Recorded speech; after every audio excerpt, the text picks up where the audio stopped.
pretty good. They just came in the day. John, Michelle, and Suzanne? John, Michelle, and Suzanne? John, Michelle, and Suzanne. And so there's one generation, two of the second generation, and one of the third generation. And they're, again, staying at the Castro house. And then a reporter, Florent Mathern, is flying in on Friday. Okay. But there's also a bunch of other people. County judge will be there. There'll be country western music as well as other music, and it should be a great time. Great party. Great. Thank you. Thank you for asking. Who? No, he's not coming. Okay. He asked me if Mayor Hobbick was coming this year, who is the mayor of Inchinsyme. It took me 3 years to learn that name. But he came last year with his wife and grandson, but he's not coming this year. Great. All right. And that was under 3 minutes. Good job. All right. Thank you. Next item is consent agenda. On the consent agenda, we have minutes for March 25th, 2025 and April 8th, 2025 regular called meetings. Do I have a motion to approve? So moved. Do I have a second? I'll second. All in favor? Aye. All opposed? Aye. Motion passes. All right. Did we have an abstain? I didn't hear you. No, I was doing. Oh. Councilman Marchman? Aye. Okay. I had some changes, but I sent them to her, so I think she's already made them. Y'all have the hard. Yeah, we have the hard copy With the right here. highlights. I'm gonna read through it again. Yep. All right. Let's see. So we have no presentation. We're still working through the software. We have no presentations except for the city administrator. You know what? Let's do the city administrator report, and then we'll do the Boards and committees. boards and commissions. Thank you. Okay. On the city administrator report. I'm just looking over real quick to see if there's anything I want to add to what's here. We're going to talk about UDO later this evening, so I may weigh in with some comments during that. We'll wait and let that happen. I don't know. Is it on? Yep. Is it down? I think the other ones are a lot louder. Hello? I'll put you up. Okay. No hum. So we'll talk a little bit later about the UDO. Athens area drainage project. You probably got a notice about the street closure that started today. You'll actually see some work that's begun. So that's starting in earnest. I think the thing that I don't see listed, I was looking for, is the budget presentation. I don't see it as listed as an item, but we're planning on making some budget presentations to council in May, and I gave you 2 weeks to kind of look at when that might be done. So I need everybody to look at their schedules, but I'll revisit that. I'm going to see if I can find those dates, and I'll revisit that during the future items. So I really don't have a whole lot to add other than what's already in the report. Do y'all have any questions for me related to the report? Yes. Yes, I had a question on the there it development water demand. As I read your comments on here, it basically said with the existing developments we're supporting, we don't have available additional water for additional developments until the above ground storage tank is completed in about 3 years. Do I read that correctly? So if Can you speak into the mic? Because I don't think they're going to be able to hear you either. the question is, as I read your report here, it says with the developments that we already have agreements with or about to have agreements with, we have committed all of our available water with the system we now have in place, and we cannot handle any additional developments until the above ground storage tank is installed in 2028. Is that correct? That is correct. Which means the Vanderwally property or the one between the airport and the school will not be able to proceed until the above ground storage tank is done? Unless we can find another means to support them with water. Right. Yeah. That's why I'm letting y'all know, because, Good, thank you. Developers may reach out and complain or whatever. And I also want to let you know that I am looking at other options, but ultimately if we try to pursue those options, it'll be at the developer's expense, not at the city's. And if we pursue them, it'll still require the council to agree to that, even if the developer's paying for it. So just want to make y'all aware of that. Yeah. And that is pumping and transmission capacity, not like the water rights themselves. Correct. Yeah. Yes. Correct. But yeah, because they're going to bring, they all know to bring the rights. They'll bring the rights when they're required to bring them. It's more about the well's physical capacity to pump water and store water in the quantities that they're looking. If they were to all build tomorrow, which hasn't been an issue. I mean, they all say they want it tomorrow, but then when it comes to time to actually build, it seems like it always takes a lot longer. So I'm not really worried on that front, but they are saying they want it now. And I'm telling them, sorry, just gonna have to wait a little bit. So, Thank you. yep. Great. And if anybody wants to get more details on what that includes, that's something that he can go into a little bit more detail. But we do have some obligations that are inside of there that have already been designated specifically for some commercial. So the 3 weeks that I provided were the week of May 6th. That's a week before your regular council meeting, but after the election. The week of May 12th or the week of May 19th. So the week of May 12th is the week of the next regular council meeting. And then the week of the 19th is the week following. And this would be for a weekday where we would, whatever day works best for you all, for council, for the majority of you to be here, ideally everyone, we would have each of the department heads come in and make a 45-minute or so presentation to you about their department and their budget. That's the goal. So if you could, please let me know what your availability looks like. We don't have to do it right now on the stand, but I will send out an email tonight. And if you will respond to that email and just let me know what works best, and we'll try to pick the days and times that work best for you. Great. Yep. Any other questions on the city administrator report? Actually, Scott, on the Athens area drainage project, the only street closure that I'm aware of right now is Gentile's at Geneva. Correct. There. Just that intersection. And you gave great detail on that, good notice on that. That kind of notification is perfect. Are there any other street closures that are anticipated through this process? Not for that project. Not for that project. There are other areas we're looking at that will do the same level of notification for. Mm-hmm. Okay, perfect. Great.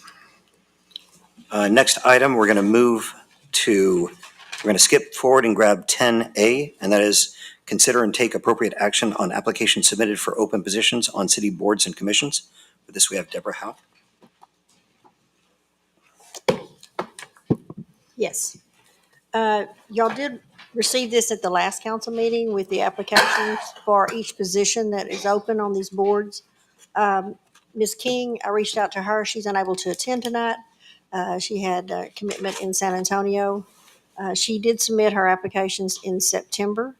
The same time, like I said, she and Ms. Marchman was looking at a position on the HLC board. So if you wish to appoint her tonight in that position, it's position number 5. The term ends October 2025, which is just a short time. You can, if you wish to make it for 2027, to where you won't have to go out again. Some of these boards are real close to the end of the term, and so if you wish to go ahead and extend it to the term that it would come up, you can. Also, we have Brian Griffin. I'm not sure if he's here tonight. I sent a late email to him. He's on our Zoning Board of Adjustments. And of course, that board we have not met, and it's only when we need a variance. That board is desperately in need of folks. I just sent out a list this evening. That board, all the members are up. And so we really need to look at trying to fill that board, especially. There's certain criteria that you have to be within the city on that board. But if we had a variance come up, we couldn't meet. He is looking to possibly go on to the planning and zoning on the open position of alternate 1. That term ends June 2025, so if you wish to put him on that board, you could extend it to 2027 since it's just, 2 months away. Or you can have him come back and put another application in. I mean, that's also an alternative if you don't. You're saying you skipped over to planning and zoning alternate number 1, right? I went from HLC. I'm just going through all of them if that's okay, or do you want to do individual? No, that's fine. Okay. But you were saying that you were talking about the need on On zoning ZBOA? board of adjustments. It just happened because he is a member now and his term is coming off on that board also Gotcha. in 2025. But it just happened to trigger something. But if you wish to put him on planning and zoning, like I said, this term that's open, this alternate position number one, it runs out June 2025, June 30th. You can also extend his. On the library board, full board member Kelly Ho wishes to be moved to an alternate position, which would be position number one.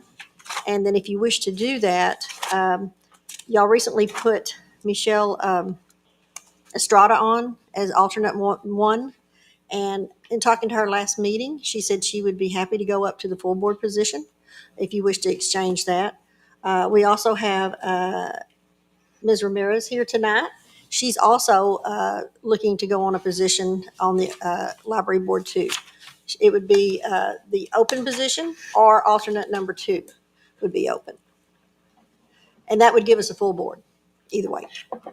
And so on the, one thing about it, on alternate number two, it's the same thing. It runs out June 2025. You can also, whoever goes in that position, you can extend it to June 2027. Otherwise, they would come back in a month and a half and put their application back in.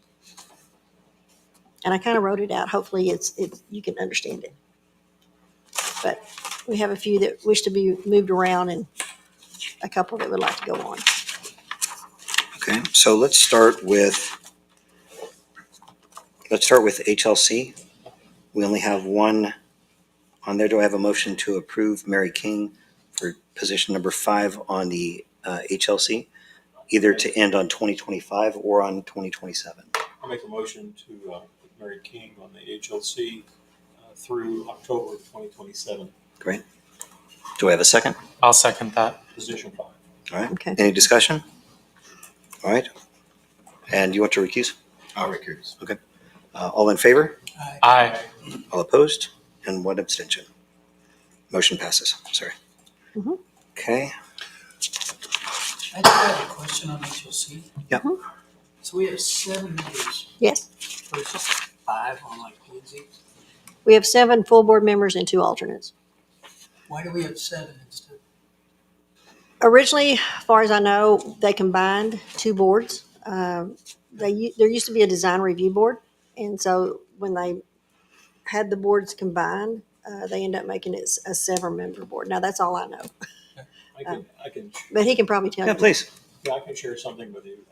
We did combine the boards, but some of the membership on the HLC wanted an architect, realtor, other people that have particular specialties that could apply their expertise to HLC kinds of issues. And so in order to get enough local people, enough specialized people, that was one of the reasons that the board was 7. But it's been that way for a long time. But that's the only board that I know of that's always the 7. Okay. Well, let's do the next one. We'll do the library next. Okay. Since Mrs. Strada. Yeah, but- I mean, you can do that if you want to do that. So the only, yeah, let's just do that. So the only potential issue with Brian, he stated on here he wants to be on P&Z, which is great. We definitely have an issue on ZBOA, but if he's willing to serve on it, we're going to need somebody on both. So Well, of course, you can't serve on both of them. no, I know. Yeah. To be clear, you can't serve on the planning and zoning board and the zoning board of adjustments because you can't review your own decision. You can lock the door for people volunteer. You can't leave them. Would anybody else like to volunteer to go on the next meeting for ZBI? So Well, and we have a lot of applications that need to go on. Yes. how many We need people are on the zoning board of adjustments right now? Well, as of right now, we have 2. There are 5 positions. It's a 5-member board. We have 3 that's out already from last year. This year's, of course, it's staggered. The ones that are going to be up would be Brian Griffin, and Marcus? he's off. He's been off for nearly 2 years. Is it Clacker? Robbie Klecker. Thank you. I couldn't think of his first name. He has already, I do know last year when he thought his position was up, he sent me an application. I believe he wants to go back on. Okay. But we still have to have 4 members, and that type of board, it's a quasi board, and so you have to have at least, if you came before them, you'd have to have 4 members to vote. You need 5 members because you can have 1 person vote against it. Mhm. If you only have 4 members to hear the variance, it has to be unanimous to pass. And so it is one of these boards that you have to let the person know that, you know, if you don't have enough, but we do not have enough right now to even hold a meeting. And if we don't have enough, then the decision then goes to council, or it just can't be heard? No, no. It just Attorney can't be can heard. speak to that. We just Okay. have to wait. When I first came here, that was the problem. We had one gentleman wait. I know he was waiting over 3 months when I came on. He ended up going on the board because they didn't have enough. He just couldn't decide on his own stuff. I guess, right? Ms. Al, we've got a list of 30-something names from the last Fiorillo Friday, Mm-hmm, and it's just a list, and they're willing to volunteer, but I don't know which, mm-hmm. I'll bring it to you tomorrow. Perfect. That's fine. They need to fill out an application on which one they'd like to do. Right. And then, of course, y'all will be the ones to decide on if they want to put on. Okay. That's a great thing. And of course, there is criteria on some of it that they can't live outside the town and that Right. type of thing. But if they're interested, that'd be great if they'd reach out. And, So we don't have a quorum with Brian, and we don't have a quorum without No. Brian, and he wants to serve on P and Z. So I think that the motion that I'm looking for is to approve Brian Griffin for P and Z, Is this the first? or time- another, what's that? Is this the first time his name came up, or we talked about it? No, we talked about well, it last last time. week, all these were on the last Yeah. meeting. And Okay, then I make a motion. Well, Okay. I do have a question. How much? Is there, and there's nobody else that had put in an application, we were waiting or anything Nope. like that, he's first in line? These are the only applications I have right now in my office. And so anytime someone wants to come in, I think there was a rumor at one point that they only came, you know, we only looked at one at a time, and that's incorrect. If we have 2 or 3 of the same position, y'all get to make that choice. Right.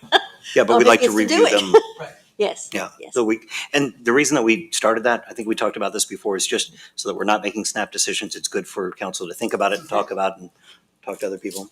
Okay. So I do have a motion on the Wait, table. Let me make a motion. I make a motion that, because you're not supposed to talk in between motion and second. Oh, yeah. So I make a motion that Brian Griffin move to the planning and zoning board. Okay, so let me ask for a second, and then we'll open it up for discussion. Do I have a second on that? I'll second. Okay. Further discussion. Thank you for catching that. Yes, sir. Based on the discussion we've just had, I would not vote to confirm him, even though I've been asking him for 10 years to serve on city boards. And because this really puts us even further behind in being able to handle something that we must handle if someone has a variance application. So my hope would be we put this off till next month on him. We all go out and find some people to serve on the ZBA and get them confirmed in May, and then take him and put him up. But, you know, we're just making the situation worse if you take him over there. Well, Go first, or me? I'd like to go first. Go. I'm very much in the same seat as Mr. Lee. I don't think it's wise to put that board 1 seat further from being able to convene to fill an alternate position on a full board. Okay. Bill? You're probably going to say the same thing as me. That board hasn't met for 4 years. it's been 2 years at least. I was Yeah. on it the last time it met. Well- But nothing that we know of is going to enact that board to meet. And even if they meet, They can't meet. they can't meet. They don't have the form. What we need to do is obligate ourselves at the next meeting to bring at least one person who's willing to sit on the board. So we have 5 council people. Surely we can get one person. We also have Houston's list. But if Brian wants to, I mean, he put his name on the board. He now would like to be more energetic and actually sit on a board that meets. So I think it would be right to bow to his wishes. And we can get other people on this board before it needs to get called. Okay, I hope. discussion? No, you said it. Okay. Great. Well, I have a motion and a second. All in favor? All opposed? Nay. So now we have a tie. 2 and 2. Is that correct? We have a tie. 2 and 2. It's to you, Mayor. Aye. And the reason that I say that is because to that point, we can't meet anyway. We need to find people for it either way. And I really believe that, I know that there are people that have served on ZBOA as, okay, I guess I will, and they want to get involved with some other things. So I think it's good to meet people where they are, and let's reach out. And I said this before, what Houston had done at Fiorella Friday, that's the exact right thing. When you're talking to your neighbors anyway, talk to them and get somebody on. I think that we can get somebody to serve on a ZBOA. I think that we can find enough people to get on there. Oh, I know you're aware that I was on ZBA for 4 or 5 years. Yep. And we had like 12 cases, I think, during that period of time. So we were averaging at least 2 a year. Yep. And so this is really a drought, just like the land is experiencing. So I Understood. think it's imperative that you approve that, or you could get into a legal jam. If Absolutely. you so chose, the attorney was telling me that as a type A general law city, you could adopt an ordinance placing the council as the ZBOA, replacing the ZBOA with yourselves. They don't meet, they haven't met in how long? It's been 2 years. 2 years. So it's not a board that meets that often. Of course, as soon as we say that, it'll rain, you know, and they need to Don't meet say every that out week, loud. right? But that's just so you're aware, that's an option. We'll send more information about that later. But just put that in your phone. Well, and I think that's something that maybe on the next council meeting, if we are not able to get enough people on here, then we put it on for potential. But I kind Just of like make you having aware the of it. extra. Yeah. No, I appreciate that. It's good information to have. So if you guys want to pursue that, we do have a decision for tonight. Related to the vote we just did. Yes. My intent was to stretch that out to the 27th, but I forget what you said about this particular position. It was due up in June also. Yes, it's due 2025 of June, this alternate position. So if you want to make him for June 2027. That was my intent of my motion. I did not say that. Somebody in the audience To corrected the me. attorney, can we go back after the decision's been made and modify the Specify. So the person who made the motion, you make a motion to reopen, we're still at the same meeting. Okay. Second, reopen the item. so you make a motion and has to be seconded and voted on to To reopen? reopen it. Okay. You want to make a motion to reopen the item? I'd like to make a motion to reopen the item. Do I have a second? Second. All right. Any discussion? All in favor? Aye. Well, All opposed? well, What we're talking about. To reopen We're the item that y'all reopening Oh, just okay. voted on. This is a motion to We are reopen the item. reopening the motion that was just made For what purpose? because The date? the date, right. Okay, the 2027. So aye or nay to reopen the item? Yay. Aye. Okay, motion passes. Reopening the meeting, do I have a motion? I'd like to make a motion that we appoint Brian Griffin Griffin? to the open position of the full board, the P and Z, to extend to June of 2027. Is It's an that full? alternate. That's an alternate alternate. number one. Position number one. Alternate position number one to June, whatever. 2027. June 20, have it for the term ending June 2027. June 2027. Great. Do I have a second? Second. All right. Any further discussion? All in favor? Aye. Oh, Yeah. All in favor of, oh yeah. Aye. I'm in favor. okay. Marchman? Aye. All Nay. opposed? Nay. Opposed. Nay, nay. June- Aye. Motion passes again. Okay. Next Related item. to that discussion. Yes. Houston, if you could look at your list and see where those people, unless you know them, if you could tell those are in my district and let me know those names, I'll reach out to people in my district. And I guess the other council probably wish that also. If you'll just send the list to Deborah if you want to head up. I'd say Reaching out. staff can do that for you. I'll have a staff member do that. Perfect. Okay. All right, and then on the library board. So what we're looking is a motion to move Kelly Hoag from position number one to an alternate position and either moving Michelle Estrada from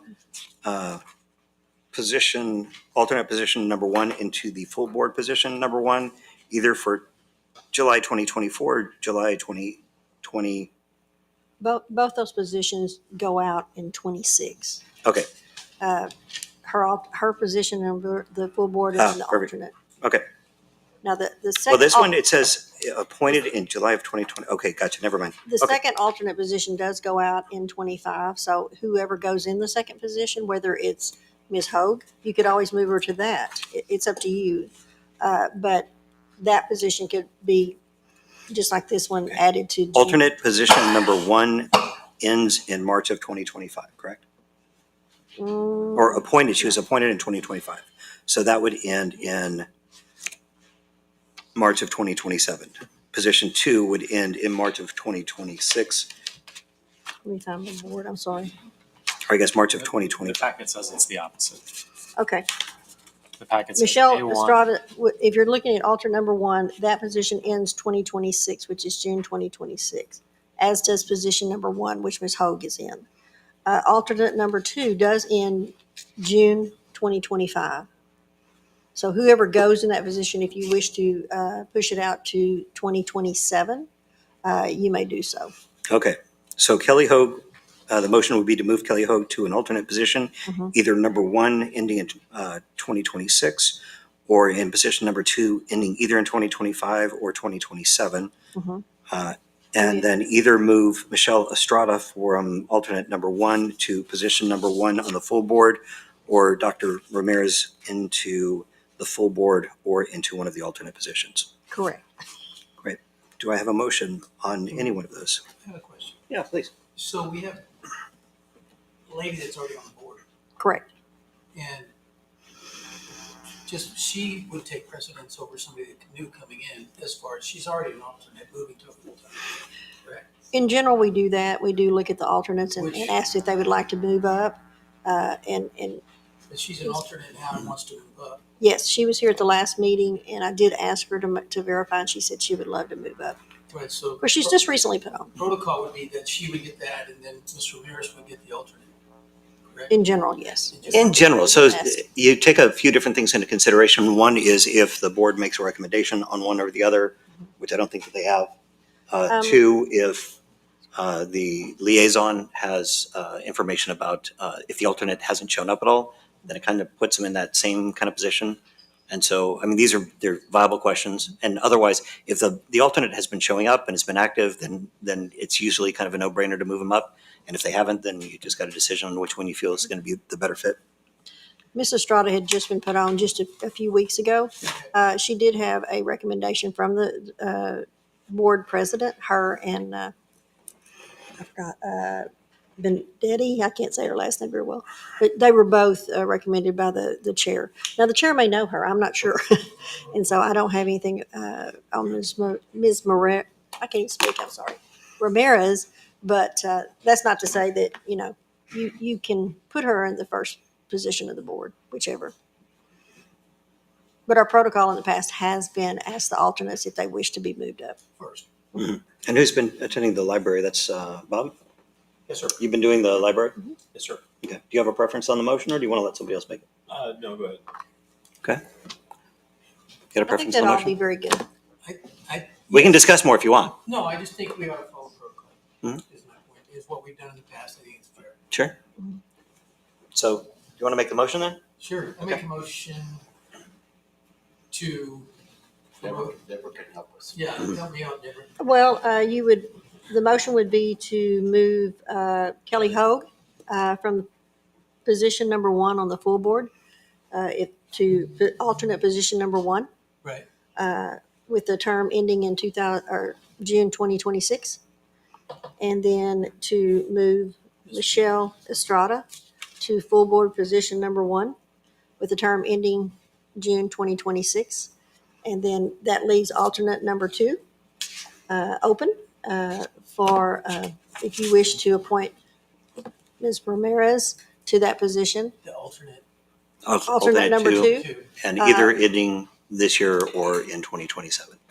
with the term ending in either 25 or 27. And if you designate the year that you would like that, if that's the motion you want, you can just say so moved. Say, I'm sorry. You can just say moved as, you can make the motion, so moved as read by the city secretary with Thank you. the, So moved as said by the city For 27. for 27. For 27, okay. Okay. all right, I every, second that. Great. Everybody clear on what the Bill motion King is? move. Great. Any further discussion? All in favor? Aye. All opposed? Motion passes. Thank you for Thank serving. y'all. Please, thank you for being willing to step up and keep on showing up. This is my community and I love it. Love it. I'm an educator by trade. Great. Thank you so much.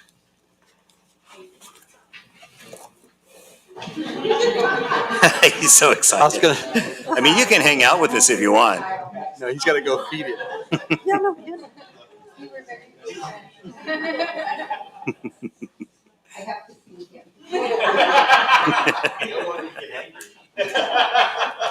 All right, next item, we're going to move to the public hearing. And we're doing this as separate public hearings, correct? Okay, so the first public hearing is the public hearing for Alsatian Oaks Plan Unit Development Amendment. We're going to open the public hearing at 6:15.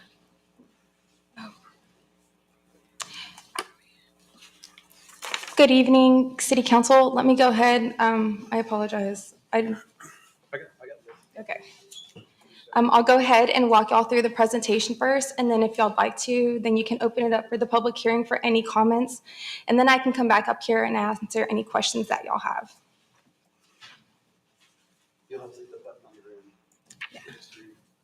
Hey, if I can compliment you really quickly, you got those updated very quickly. Thank you for that. I did not do that, but I. Whoever did I that, know.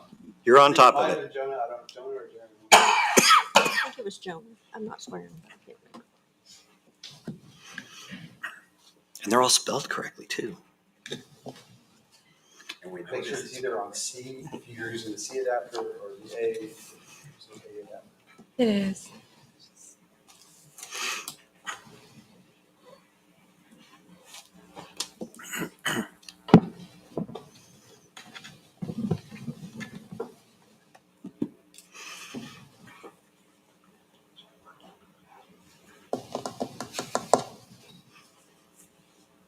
Oh, I think it's going.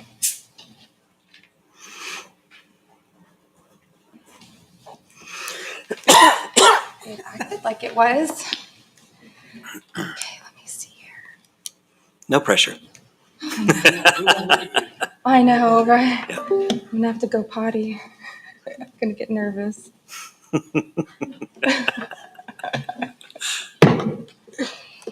Okay, let me try the other one.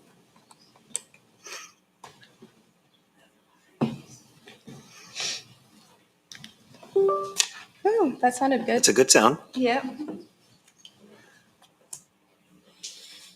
Try, give it a second. If it goes green, hit the green. If it doesn't go, then try to go into your presentation, backing out, and then hitting present again. Okay. Let's see.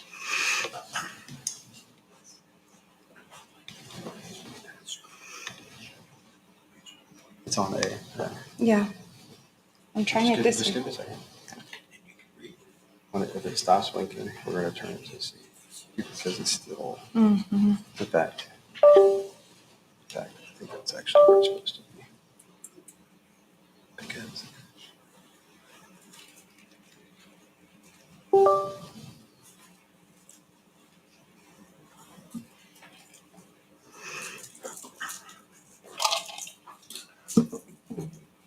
This isn't, is it in the packet?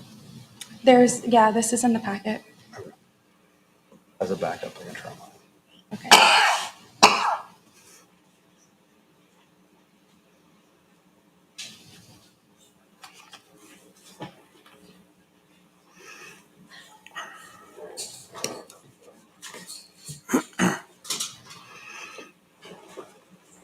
Isn't there an agenda item for this tonight? There is an agenda item for this tonight. Very cool. Yeah. Yeah. Bob, you need a recess real quick? Okay. All right.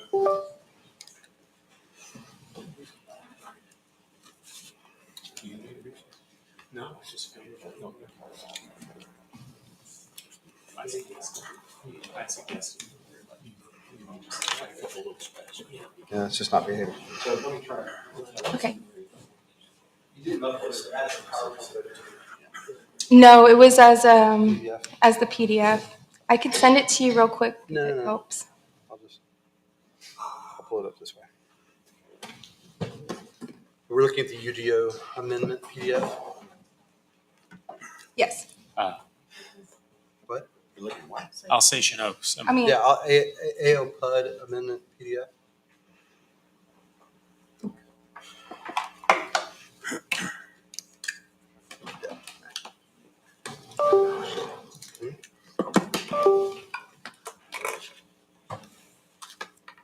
You talk nice to your computer.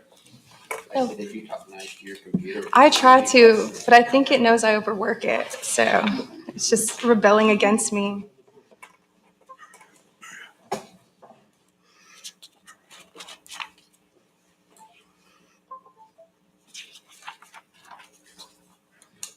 Mayor, isn't it the same one that's in the book?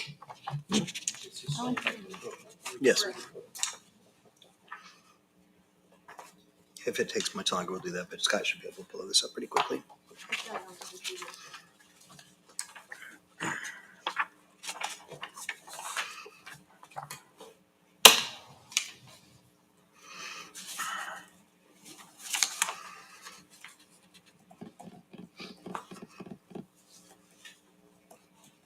We may have a real problem.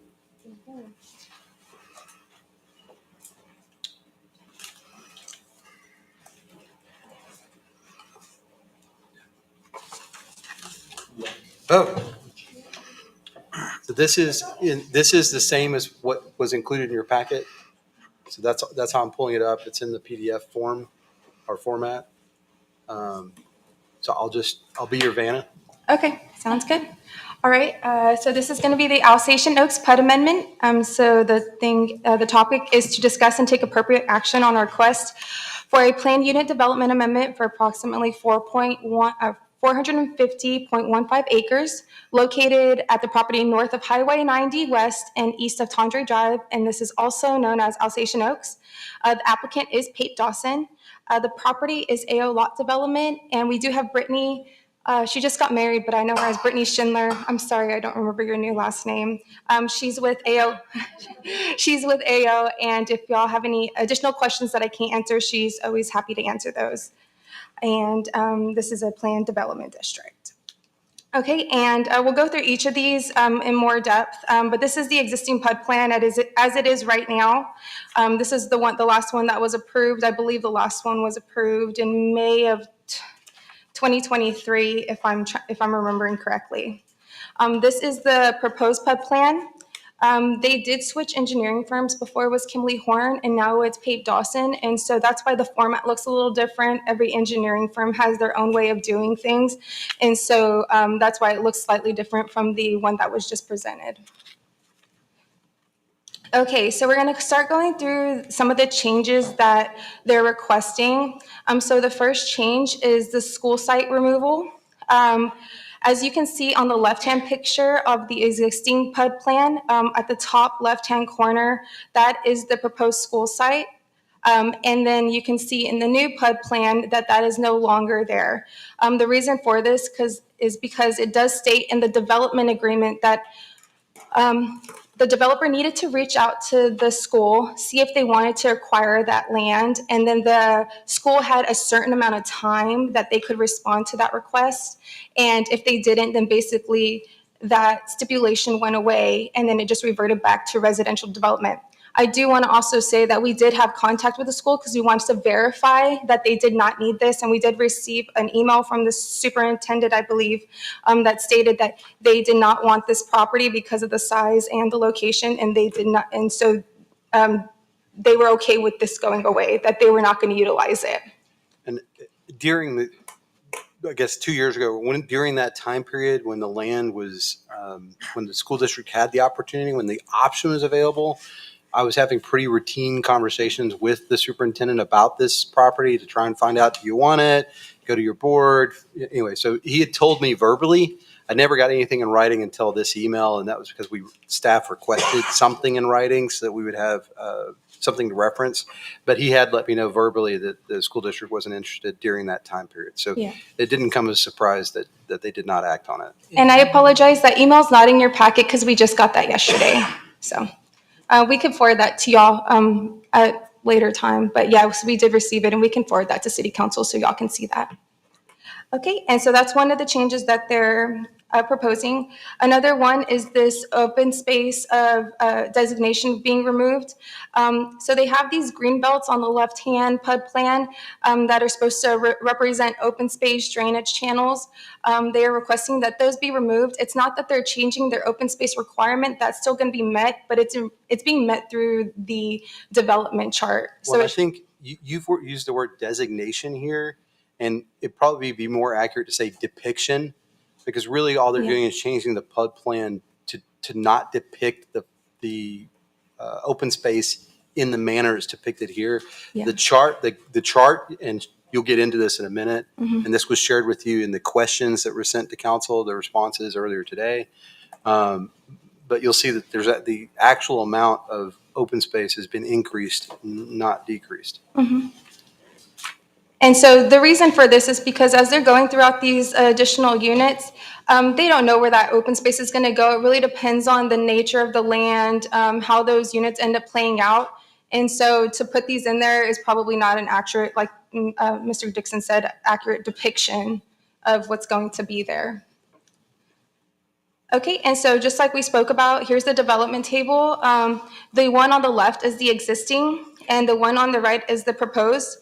As you can see, that the one on the right does have more acreage required, and that's because if you approve the request to not to allow for the removal of the school space, they still have to put that into that 20% open space requirement. So 20% of the, I don't know if it's 18 acres or whatever it was, that is now being calculated into this open space requirement. So that's why it increased from 60.01 to 62.24, but as you can see, it was supposed to be 62.27 from the calculation.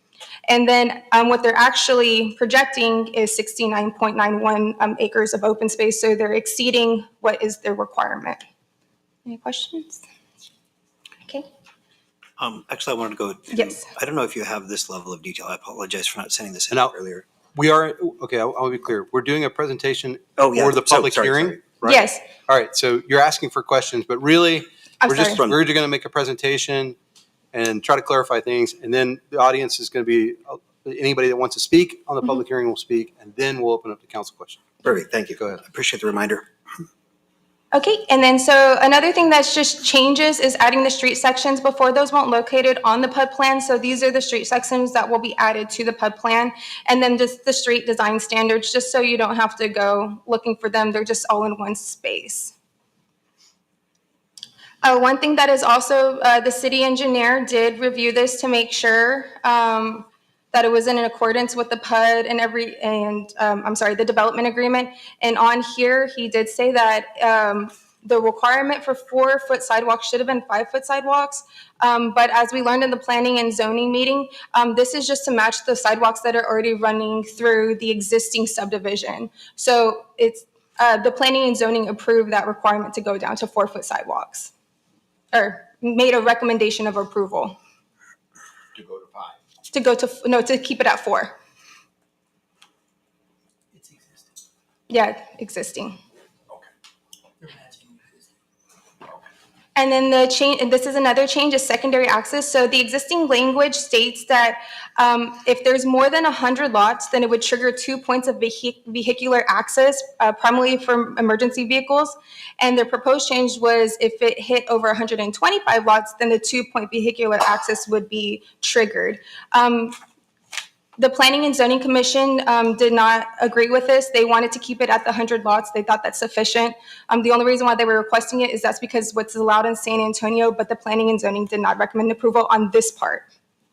There's actually 2 reasons they were asking for it. One was because that is what San Antonio requires, but the other is because when you look at what they have planned for development of certain areas, and I'm bringing up this map so you can kind of refer to it. And Brittany, please help me if I misspeak here, and I always lose my way on this, but that it's hard to tell, and I don't have a cursor. That unit 4 and unit 5, do you see that in yellow and orange? How many homes are planned for that area? There's currently in for permit 101 lots. 101? Yes. Okay. So that was the issue, is that when they started to do their planning for those two sections, they have this access off the arterial that'll be built as those subdivisions finish out. But there was not, the intent wasn't to build out this local B, and this is that northern route that the mayor referenced earlier. The intent was not to build that until they got into these other units, which is a rational approach, right? Like, why build out this road if you don't need it yet? And you just need this arterial. So that's another driver behind this request. I didn't realize there's only one house more than 100. So for whatever reason, I had a bigger number stuck in my head. But that's one of the other drivers. So it was two issues. One was what their actual lot use was going to be and whether that was going to be higher than 100 and what that would require. So that's it. Go ahead. Okay. Sorry. No, you're- Go back to where you were. Okay, and then the last slide that you have is just a development summary table. All of these have just been reflected to show that the street's taken off, the new additional open space that's required, just things of that sort. So basically, they just updated the development table to show what was on the PUD plan. Okay, and then lastly, the planning and zoning action. So the planning and zoning recommended approval of the Alsatian Oaks Plan Unit Development Amendment as presented, with the exception of the request to increase the number of homes from 100 to 125, which would necessitate 2 points of vehicular access. And that's all I have for that So if we want to open it up presentation. to public comment. I'll close this so they can come up here. Okay. Would anybody like to speak for the public hearing? If you would, please come up and state your name and address for the record and make your comments. Nobody? Okay. All right, then we are going to close this public hearing at 6:31.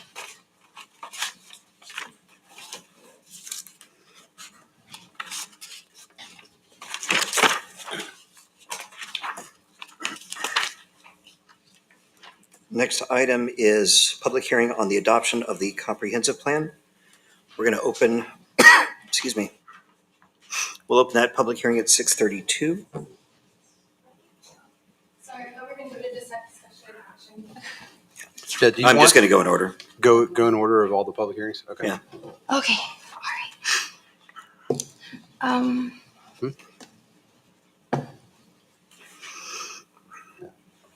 Okay.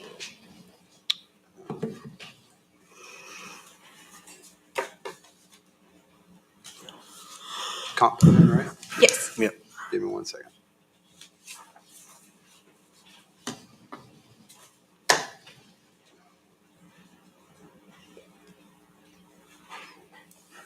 Okay. Okay. All right, so now we are in the public hearing for the comprehensive plan. This is just to go over the changes that y'all should have already heard. I believe that I already brought them to planning and zoning, but we're just reiterating to make sure we're all on the same page. So one of the comments was about the 5-year statement.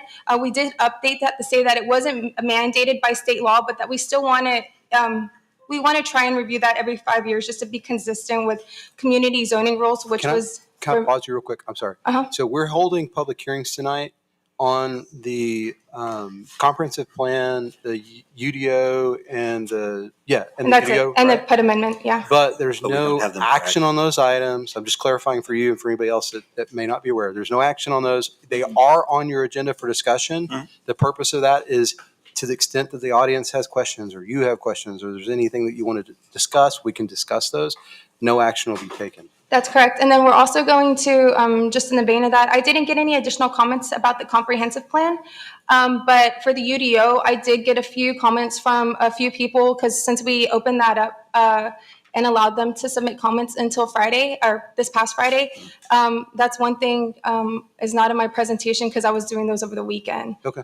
So we'll have to figure out a way to present those. That's on the comp plan or on the? That's on the UDO UDO. side. Wait, So wait, wait. we're in the comp plan, so I'll stick to here. Right. Okay? And then another recommendation that was made is just to update the engagement table to show the numbers that were accurately before it had the TBD because we hadn't had those meetings yet. So now it reflects the numbers that came out of those meetings. And then the growth guidance map, this is just to reflect the areas of stability before they were areas of change, like in River Bluff, Country Village, Westheim Village, along 471 North, and and Lower Lacoste, because those have all now been zoned to P2.5, the traditional residential. Those are now all going into areas of stability, so which means, it's just a future land use tool. So that's the only changes that were recommended for the comp plan, and those are the only changes that we've made to it. So, Planning and zoning recommendation, do you want to get into that, or? They didn't make one, right? oh shoot, I'm sorry. The planning and zoning took no action. They wanted to give the public more time to review and provide questions.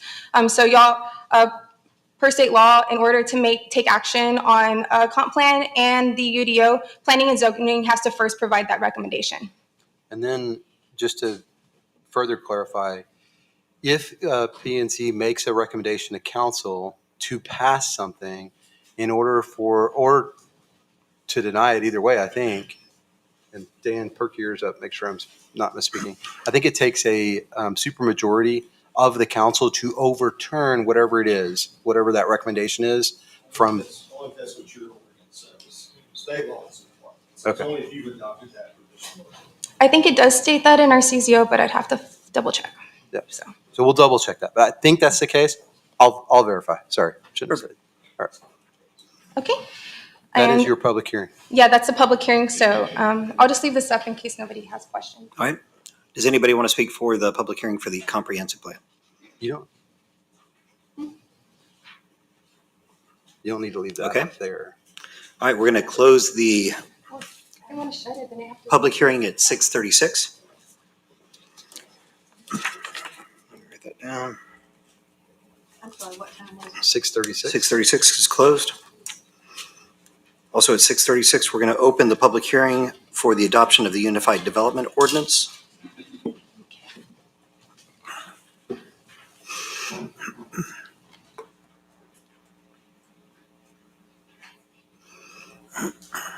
Okay, I know everybody's so excited to go through this presentation.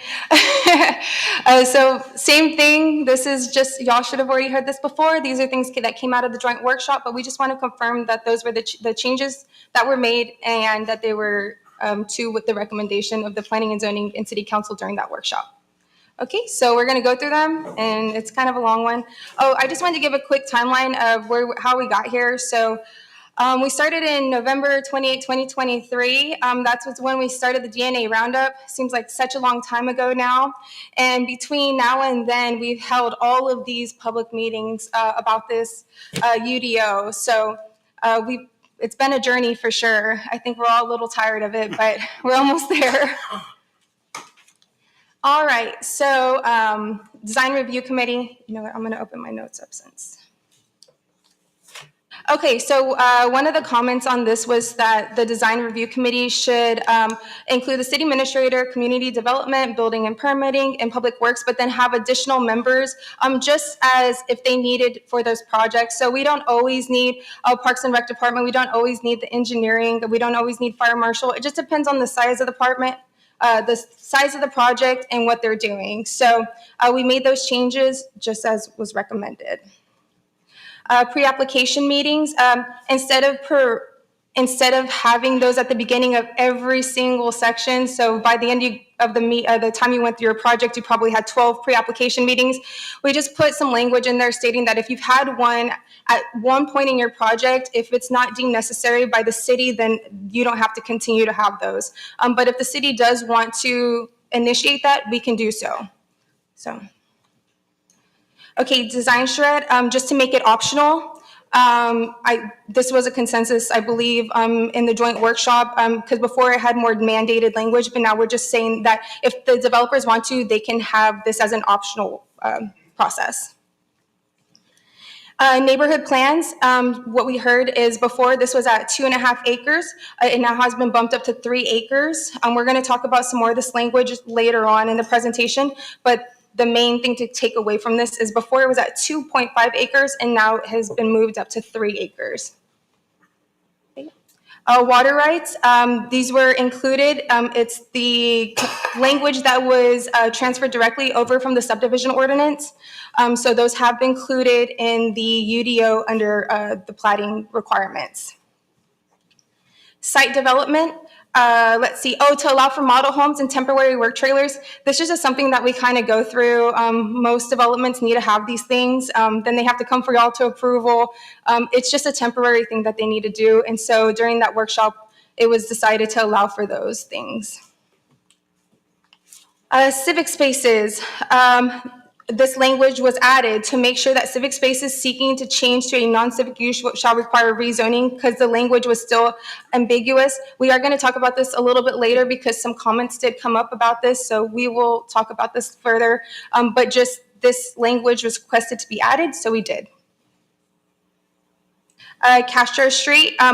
This is just, we provided street sections for all the street types. So not just Castro Street, but each of them now have, do I have it? Oh, there we go. Each of them now have an illustration of shows what's allowed, what's not, right-of-way width, pavement width, design speed, what kind of curb type that can be there. So it's just in like a pretty picture so people can look at it and understand what's supposed to go there. And those are for all street types. Warrants, those have been removed. I do know that at the joint workshop, we actually had in favor of those, but after we spoke with legal, that's kind of a messy process. They thought it was a little, we don't know if that would uphold. Can you explain what a warrant is real quick? Because Yeah, the way people may think of it mentally is different than what. a warrant was to allow either design review committee or administratively, depending on what the ask was, that if it varied from the ordinance 5%, that it would allow that little wiggle room.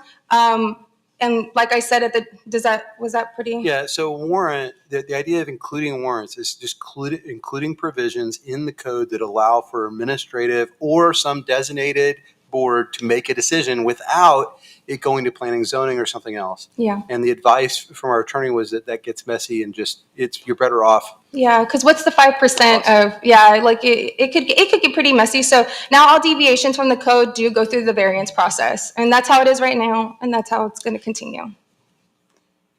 Okay, street paths and trails. Let's see. Okay, so all the street names, now we have updated that language to show that it goes through Medina County in 911 addressing. I don't do that in-house as it's stated, to make sure that they incorporate a TIA worksheet, so we know what kind of flow of traffic is coming in and out of those subdivisions.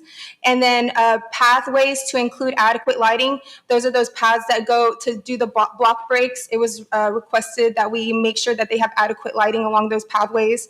And then just to clarify the sidewalk widths, because if you remember on the Castro Street, I think it was 19, but that was actually just the landscaping sidewalk, utilities. So we did clarify sidewalk width versus just, I'm sorry, I'm missing not right of way, but the extra, pedestrian access way. Yeah, the idea is that when we had links in there are requirements, and in some cases it's 20 feet, and people are like, well, you need a 20-foot wide path? No. Yes, sidewalk. No, that's not what we want. That's a lot of of. impervious cover we don't need. Right. So, okay, accessory dwelling units. So what came out of the joint workshop was to allow for, to require specific use per ADUs to have a specific use permit in P 2.5 and P2, and also that they can't be over 800 square feet. And there has to be one within 200 feet of the subject property if they want to request a specific use permit. Sorry, I said that kind of weird. So if they want to request a specific use permit for an ADU, there has to be one constructed within 200 feet of the property.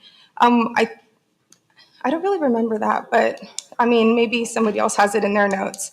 And then, so that means if you're requesting to have an ADU, you have to look within 200 feet of your property to see if anybody else has an ADU to be able to make that request to begin with.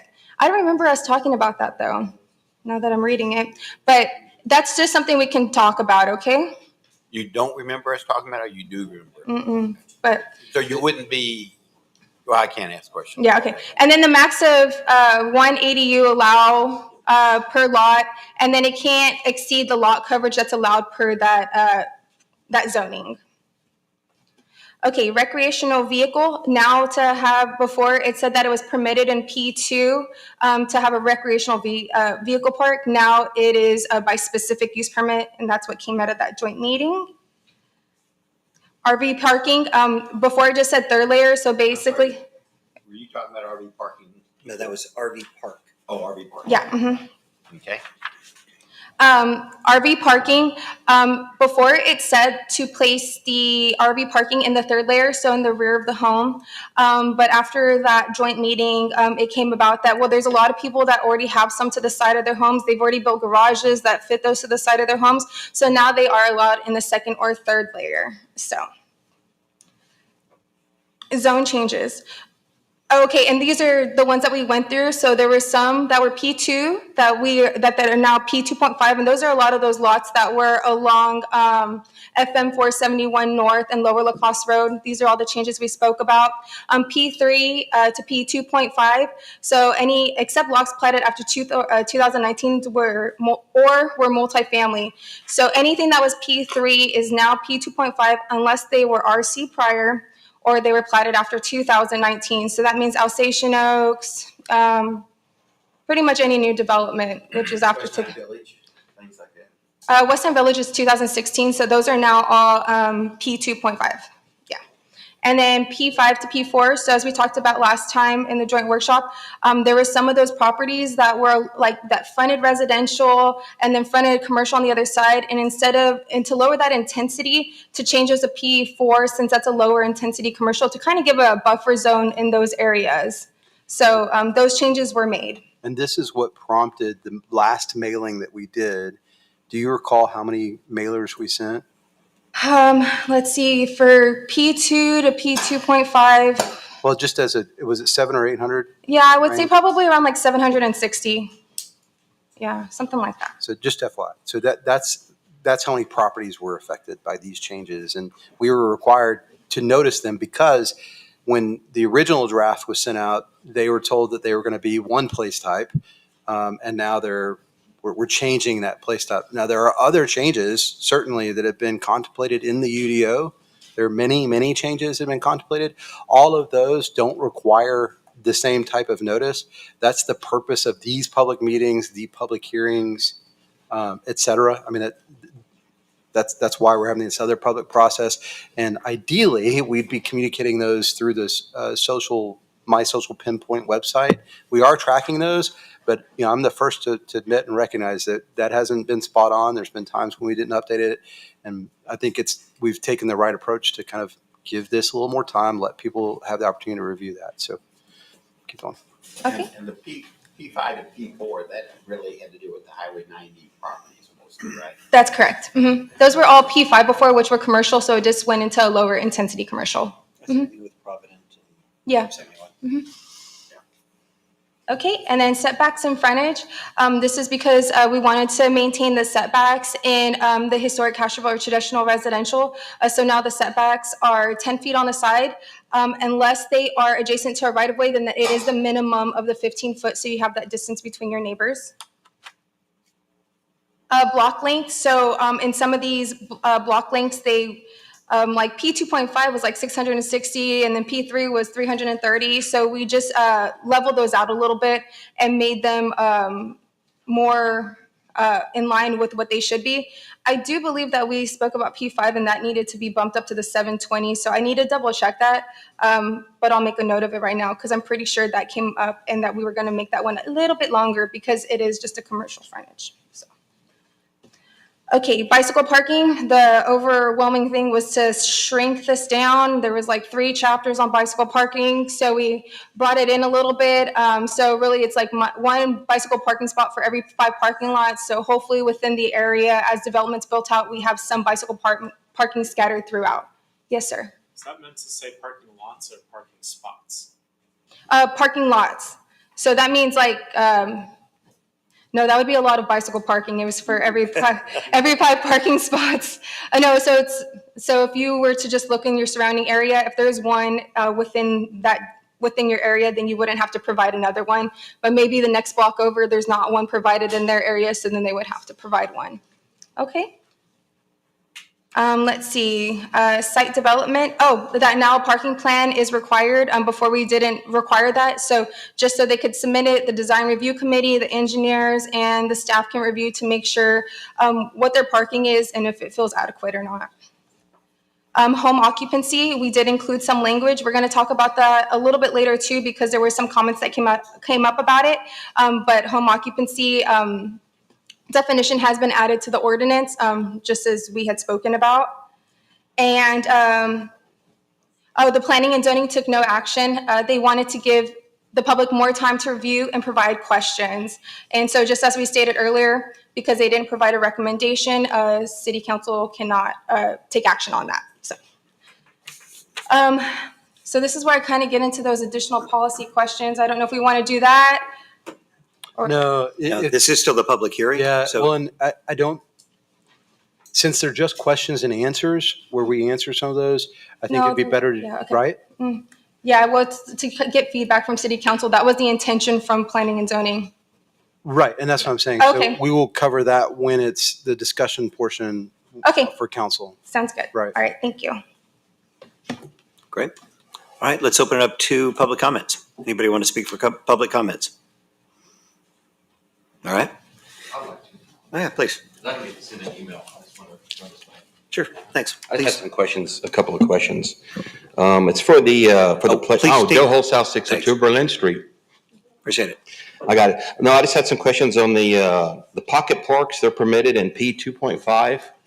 And it says here under the place type descriptions under pocket parks, a pocket park is a civic space available for civic purposes, playgrounds, and commercial activities. I was wondering what kind of commercial activities are, because that's allowed probably in the historic district as well. So that was a concern I had. And that's on page, and that's page 147 of the UDO. We'll answer that. That's one of the things that's. Okay, good. Oh, thank you. And then on page 159, the transition zones, where it's all outlined in red, like, are those able to be extended beyond that point if they, request to? On page 159. We'll get into that as well. Okay, and then, awesome. And then the civic space is just the small commercial, if you wouldn't mind discussing. And we're going to talk about that too. Perfect. Awesome. Thank y'all. Okay. Thanks, Joe. And if we need to open it up again for public comment after that, I'm with that. Okay. Anybody else? All right, we're going to close the public hearing then at 6:52.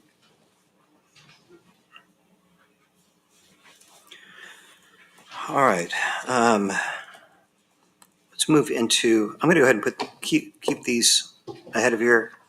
So the next item is consider and take appropriate action on adopting a resolution for a 90-day free trial for automatic license plate readers, the ALPR, and the flock cameras. For this, Chief has a special guest. You want to introduce your special guest, Chief? You don't get away that easily, sir. This is Officer John Sapper, and I would like to accolades with him. I know I put in y'all's packet that he recently did a presentation to ACOG to get us a drug testing instrument, and he did an outstanding presentation, and we scored relatively high on that comparatively, and we're funded now. It goes to the governor's office. And former veteran, combat veteran as well, came from Portland, Oregon Police Department. He loved it up there, but it got a little bit interesting and decided to move to Texas, which was a very wise decision on his part. But he's doing an outstanding job, really is, and he's doing a lot of grants for us. You're not done yet. So, I mean, you're done, but you can't speak yet, John. I just want to speak a little bit about, we've got a great department.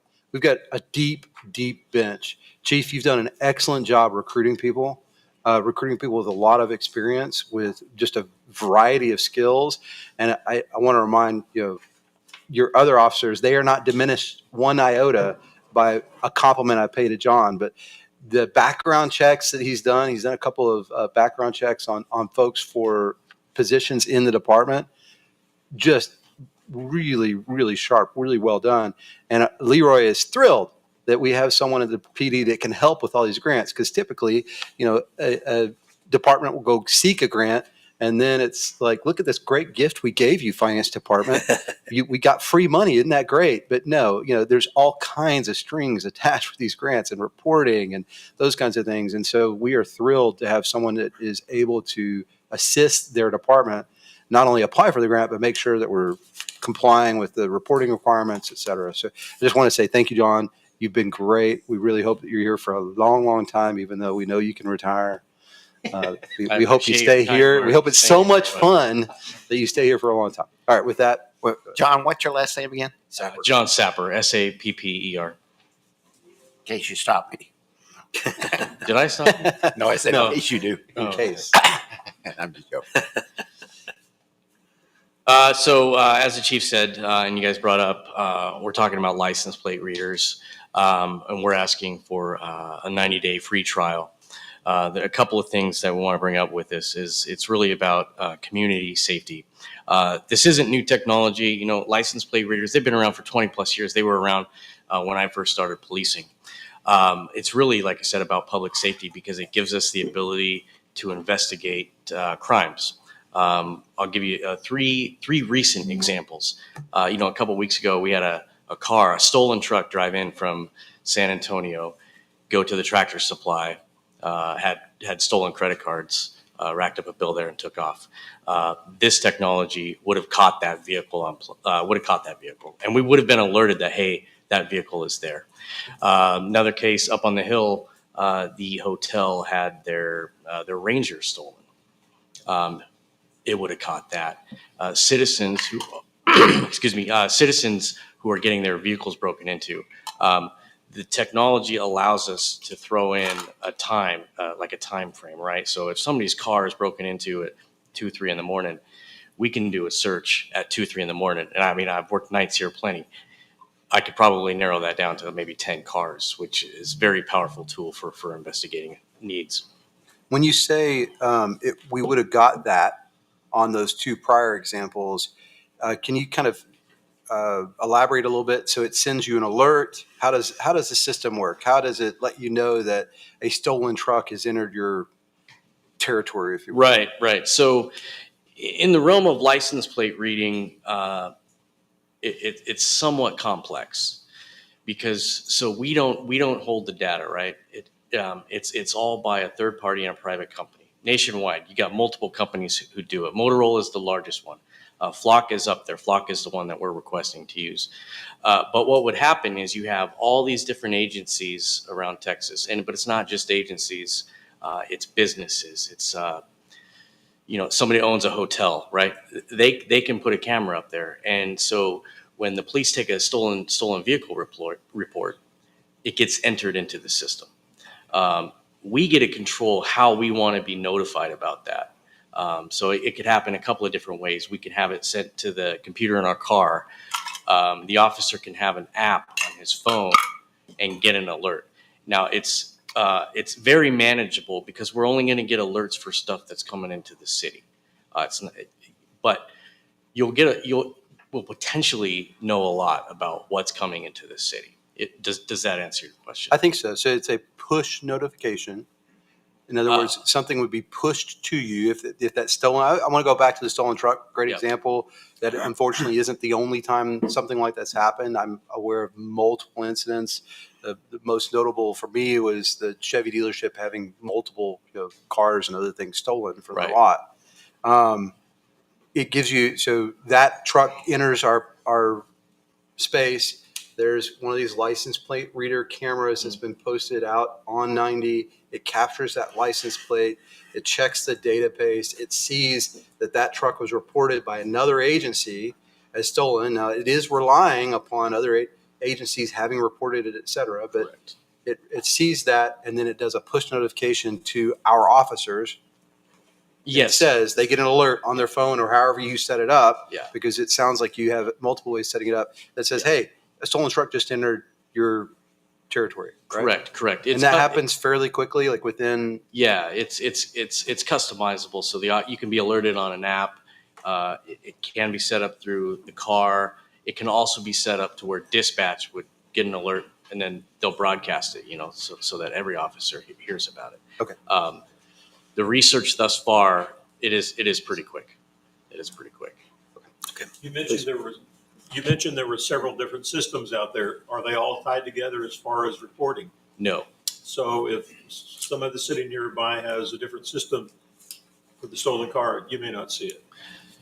Correct. It is still going to be reported as stolen, so it's still going to be in a data system, but it would be up to. It wouldn't be in that Flock system, and that is an issue. We looked at that issue, and cost becomes a factor. So Flock is still really big, right? It's just not as big as Motorola, so to speak. Motorola is What extremely does San Antonio use? both. Both of them? Yeah. So we would be covered from anything stolen there? Oh yes. They would get what was an issue here? Okay, Yes. thank Yeah, we would actually. Bear County? And Bear County also? I cannot speak for Bear County, but I will find out. Okay. So the benefit of using both is just expanding your capacity. Yeah, expanding the data that you have. Now another advantage. Now that's stuff coming in, but like if we have an investigation going, we can also input what we want to know. So if somebody has a camera at their door and they catch somebody stealing packages, and we get a plate, we can input that plate and get alerted when that vehicle comes back. So we have that ability. It's not just stolen cars. We can also search parameters, white Toyota Camry. The AI with these cameras is pretty good. So And you can search their database. So it's not like you just, you put in the parameters and it spits something out. Yeah. And then, any other questions regarding that? I have some, but I'll open it up to council first. Any other questions? He still has more presentation. I interrupted him. I'm Okay, sorry. well, keep on going and then we'll So- ask questions That's my, after. that's my fault, John. It's all Sorry. good. So we know that privacy is an issue, and the way that I talk about that is nothing is really different than it already is. Through policy and law, officers aren't able to look at anything than they would otherwise, right? If it's being abused by somebody, they're going to be held accountable. Without a doubt, whether that's criminal or via policy. So there's that issue. There's also the issue on retention. How long are these things being held? We're actually not holding anything. Flock, the system who takes the pictures, they only hold them for 30 days. Now their DPS is like the mothership in Texas as far as where all this stuff goes. So anybody who has a license plate reader in Texas has to feed it to DPS. What they do with it, I think it's top secret. I don't know. But Flock only holds the stuff for 30 days. Are you done with the presentation? Oh, I could continue. You want to ask now or you want to wait, I please? think we wanted to get into pricing and what the future, because one of the things I wanted to understand is, well, this is a 90-day trial. Yes. So it's free for 90 days. Yay. Good job. Didn't start out that way. It did not start out that way. No, I really challenged our chief to, if you really want this, work a deal. And he's very good at that. But there is an obligation should you want to continue. The idea is let's test this out. Let's see how well it works. And then if we want to continue and we find value in it, then there would be an annual cost. That cost is per camera location, correct? Yeah, so it's entirely hands off. Like you said, it's 90-day free trial. If we end up not using it or liking it, which I tell you that's probably not going to happen. But it would go away at no cost to us. And during the trial, how many cameras and how many are you planning? So that's up to us. But we're shooting for 4. That makes the most sense because it meets that point of where cost works out. Well, and also you get to capture. These would be located where? Yeah, so we're looking at a total of 4 cameras. 2 just west of the hotel on the hill, and then 2 just east of the North Park dealership. Capturing both directions. Yeah, so on the east side we'll get east and west. On the west side we'll get east and west. We'll get both as they're coming in and as they're going out. Now the cameras, they cost $3,000 a year per camera, but when you consider that it's all hands off. We don't have to touch anything. If weather destroys this camera, if it gets vandalized, if somebody shoots it out, it's taken care of by Flock. So they handle the installation, everything, and they house the data. So we don't have to deal with that stuff. And so the input, like also citizens, right? Somebody, like Mr. Murders keeps driving by my house real slow. Kidding. Real slow. But I could call and say, hey, this license plate, right? And you guys would put it in that system? Well, that would be dependent on policy, and we're drafting that policy right Okay. now. So, I mean, we would need a reason to, right? So Right. if it's involved in crime, or we can bring in some sort of criminal nexus, yeah, that would be a possibility. Okay. Yeah, more than likely it'd be used as a database search tool. So if you provide the license plate, they can already go look that up, Right, find you out could who it verify. belongs to, find out if that person's a known felon or known quantity within PD. And then, if it's nothing, no dings come back, then there'd be a policy about, well, when do we actually take that and say, this is something we want to report on? And that'll fall in line with what. And once you place those cameras, how well known in the criminal world, that's not my Mhm. promise. Do they know about these cameras? Do they look different than a regular running a stoplight camera, or, are they aware? So placement is very important with these. Okay. Depending on where you place them, they can see them.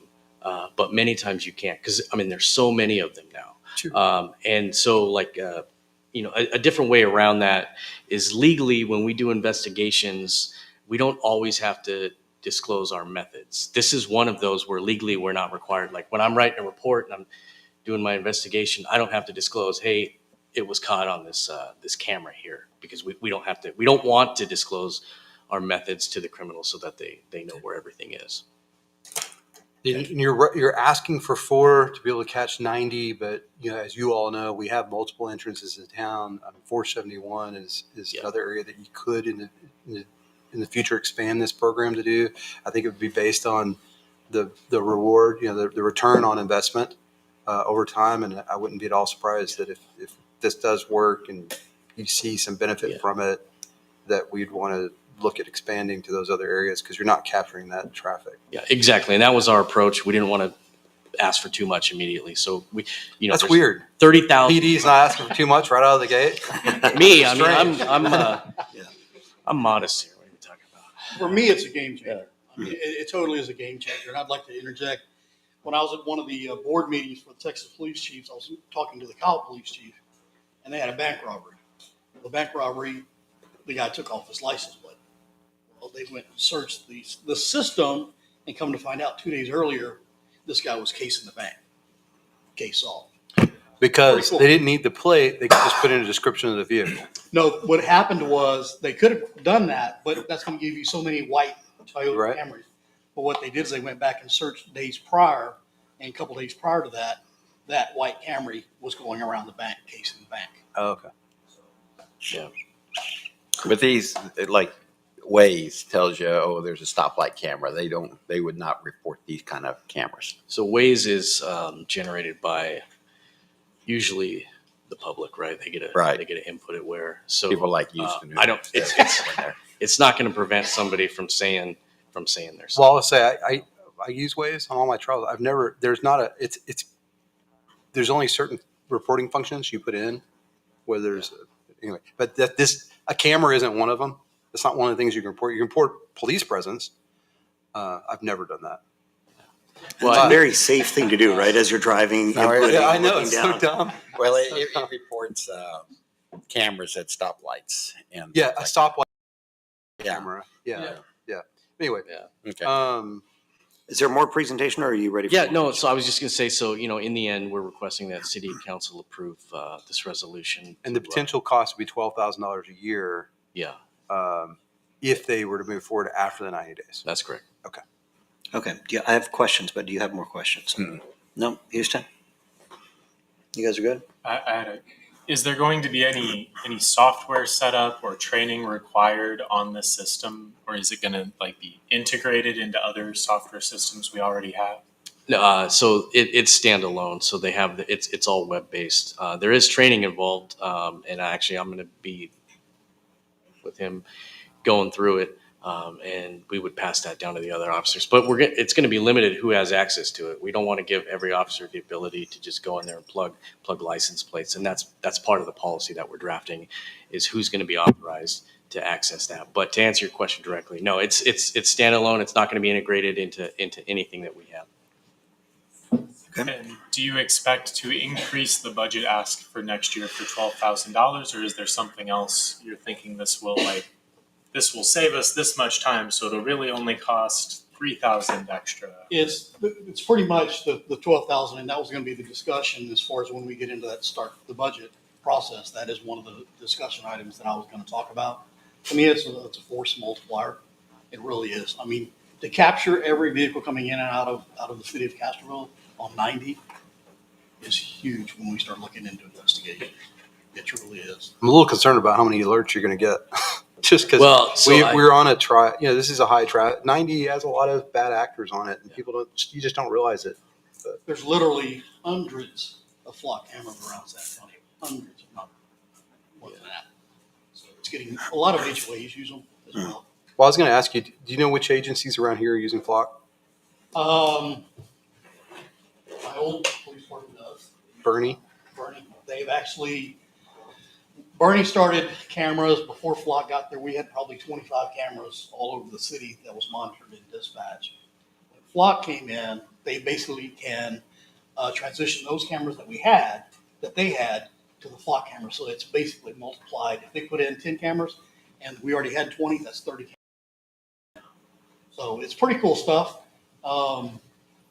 The idea of Motorola, very expensive, and typically you see the Motorola trailers parked alongside of the little speed trailers. Those are your LPRs typically. There's been a lot of problems with those as far as heat related. I know that Hondo has one that they've been back and forth with Motorola. I think they finally got it worked out, and it was all heat related. Is Hondo using Flock? They're using Flock, I believe, in their parks is what they're doing right now, just tentatively. I don't know if they're going to expand on that, but they do actually have a couple in their parks. And actually, I think the chief over there was very happy.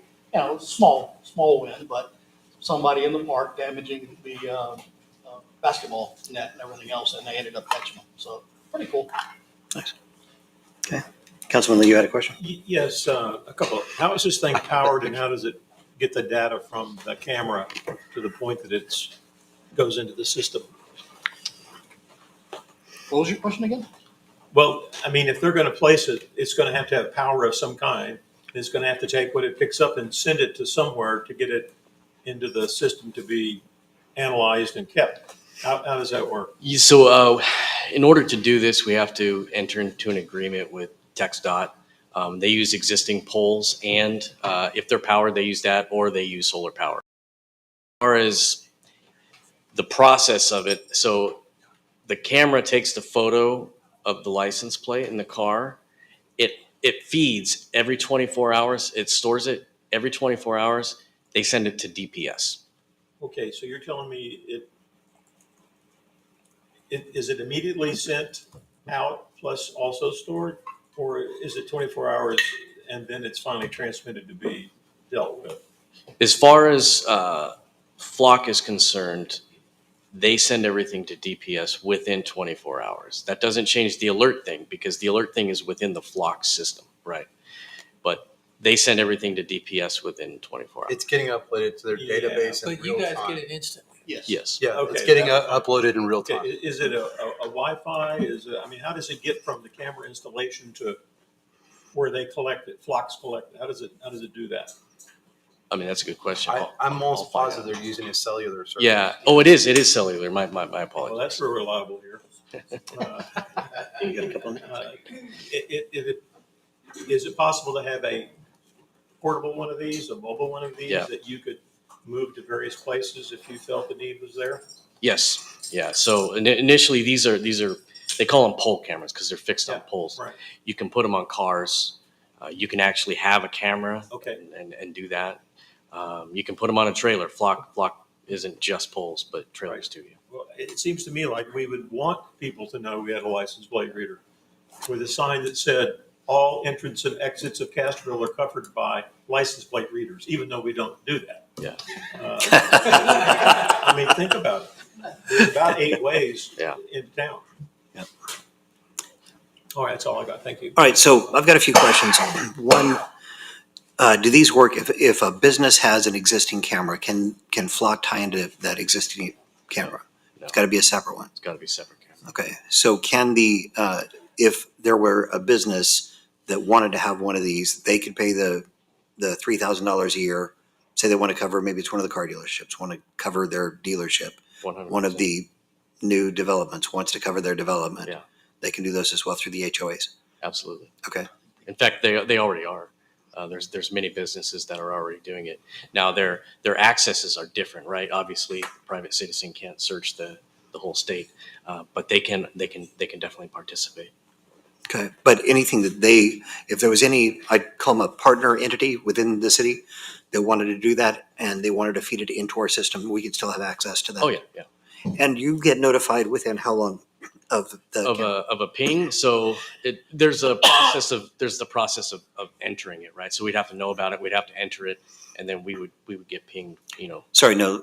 There's a stolen car that was reported in San Antonio, and they've put it into the Flock system. They have that. Then they drive through Castroville. How quickly are we notified that they're here? Within 30 seconds. Okay, so It's fast. and then you just have to set up the policies to make sure that we can react to that.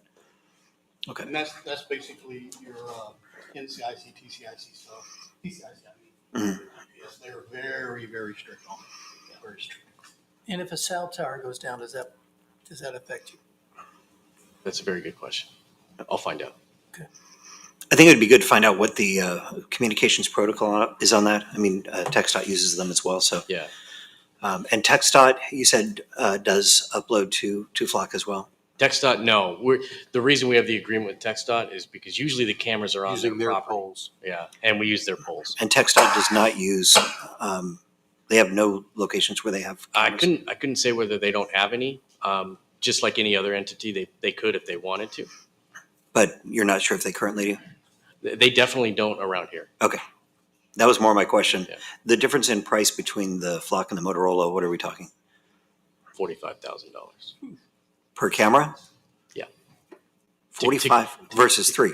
Versus Yeah. 3. Yeah. So there's a couple of differences. One, That's the Motorola ones, which I'm saying Motorola, but it's called Vigilant. It's their system that they use. They require a trailer, and the initial setup is $50,000. I got you. Okay. And then you're still looking at routine costs annually, and you're responsible for the trailer itself. So it actually becomes very cost prohibitive at that point. Okay. So the Flock is a lot better for distributed, and especially if we can find out if the county and, I mean, even if just San Antonio uses them, that'll be pretty close. Yeah. Okay.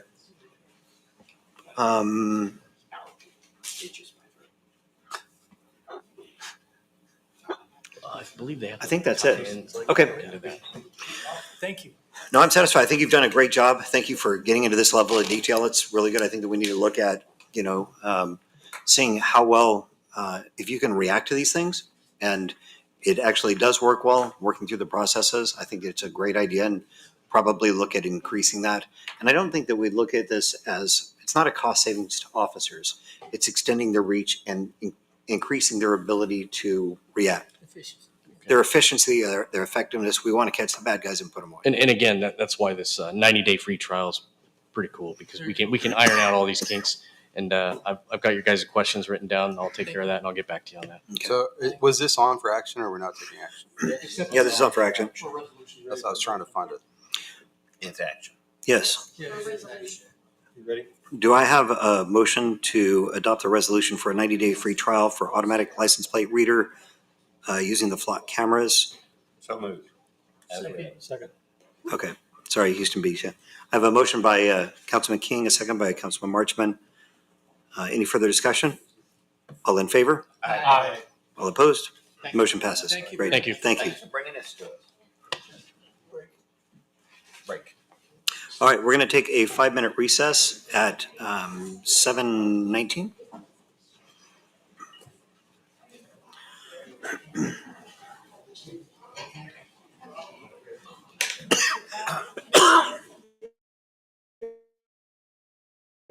Selena, Hey, Selena.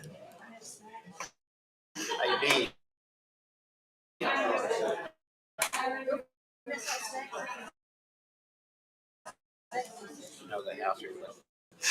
Well, we got, the public hearings are over. Well, not great, but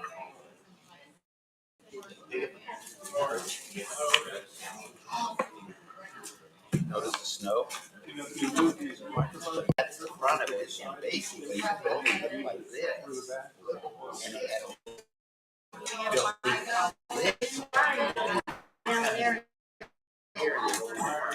so many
additions or the revisions based off the joint workshop. Did y'all have anything else? Because if y'all don't, then we're going to go into some other comments that I got in this last comment period. But if you do, we could talk about those right now and maybe see if they get addressed in the next comment period, going through all those things. So in the slides that I showed you prior, and I really don't want to go through each of them again, but we can if we need to. Was there any red flags that y'all that came up that you're like, I'm not sure? Yes, sir. I'll start on, Well, District sure, 5 you wanna first. start down there No, first? let's start with you, It'll man. be a lot calmer before you get to me. But I had quite a number of inputs I've made over the months, and some got airtime and some did not. And as poor Brianna knows well, a lot of them were said to be, well, we'll do this in a nuisance ordinance, or we'll cover this later, or so forth and so on. I reiterated all those same concerns of mine, be that home-based business or whatever it might be, back to Brianna on the 18th. She responded, some of these have been discussed before and so forth. So when you made the setup for your situation right now, I don't know if any of those comments that I sent to you that have previously been discussed at some time, you're going to. That's correct. Or do you want me to cover them If myself? when I responded, because I think I responded to everybody's comments that did submit them, and there were some that were like, these have already been addressed, so we're not beating a dead horse with a stick here. If they were agreed upon in the joint work session when everybody was present, we're not going back through that. But if there is other questions or concerns that arose, and I responded in those emails, this will be discussed in council, this will be discussed in council, just so you know which would be discussed in council. So I did include those slides, and those are the ones we're going to go through right now. You think I understood that? No. So I don't know. Well, from what I heard you say is if they were discussed in the joint session, they would not be discussed again. That's correct. Okay. If they were resolved in the joints. Yes. Well, nothing's resolved till it's passed. And so you might have a different take on something through the process. It's not like you couldn't change your mind or get another perspective on it. Were you dissatisfied with the results that came out of the joint session? A number of items that I wanted mentioned were not, and the hour was getting late. But to answer your question briefly, yes. Okay. And you have those documented, the ones that were not addressed in the joint session? Yeah, so we're going to do two things. The ones that were already addressed, the way you asked the question. Yeah. Yeah, he was dissatisfied with it because we didn't cover the topics that he brought up at 11:30. But we Because I did was cover a asked lot to of other, wait. hold on. We did cover a lot of other topics, and he wants to rehash that ground. And what staff has said is, no, we got a consensus from council and P&Z that night on those items. So for instance, ADUs, where we're going to seek a specific use permit. That's done. We got a consensus. We weren't going to revisit that. There are a couple other examples like that where Councilman Lee has said, I want to talk about this. And we said, no, that's already been talked about. It's already went to consensus. We've made our progress in that item. Now, there is a list of other items, and that's where this slide starts. There's a list of other items that we did not get to that night that we need to still discuss from a policy standpoint. And that's Let's go through the presentation right now, and then we'll come in for questions and comments. Okay. Okay. And that way, you if have- she addresses some of them, then Sorry? if she addresses them, she Yes, addresses them. let's see. Okay. Okay, let's see. So the first slide is 1.5. 1.5 applicability. Like I said, these are all from comments that I received from the time that we last P&Z to this past Friday, or there's some that trickled in after that, and I did include those in here too. And so this one was, and I don't know if I need to state who brought up the comment. I don't think it's necessary. Yeah, okay. So applicability, the comment was, I feel like this would cause more confusion. This is a comment. Statement should be added to reflect that residential areas within the city before a specific date, 2019 was mentioned by you and others, shall remain subject to the requirements of the UDO and not the CZO and not the new UDO. The requirements of the UDO are for new development. I did respond to this. I said, I feel like this would cause more confusion than help, but I'll bring it up to council for discussion. So ultimately what they're saying is that anything built prior to 2019 would still be regulated by the CZO, the subdivision ordinance, and the sign And ordinance. staff does not recommend this because you're adopting a new ordinance. If you're referring to old ordinances, you're just creating conflict. Yeah. Again, Huge conflict. and anyway, so don't think that's a good idea. We would not recommend that. No. What is But- We did say we'd bring it up. What's the law say? What does the law say with respect to what? Honoring the previous CCO for grandfathering. I think that is one, Grandfathering is one thing. Yeah. So there are grandfathering. So grandfathering will still occur. Mhm. So that is a thing, and that won't go away.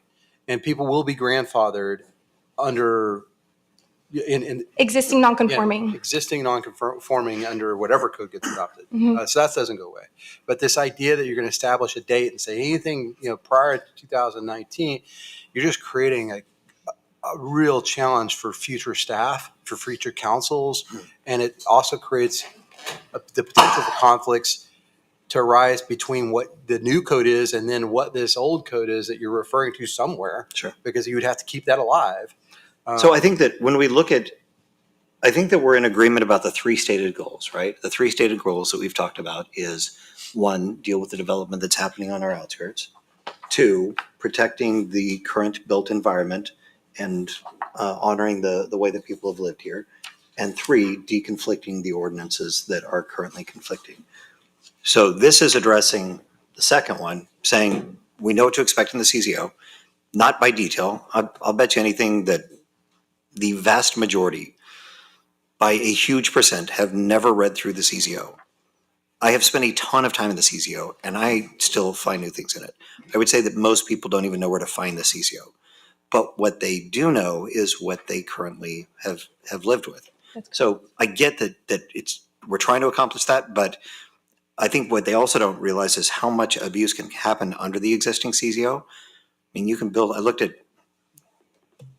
I don't want to get into too many details, but there are certain areas in the existing CZO that can be abused as bad or worse than the other. So they're trying to accomplish this, but then in direct conflict, they're breaking the other one and making it more complicated, more hard, and it will eventually fall apart.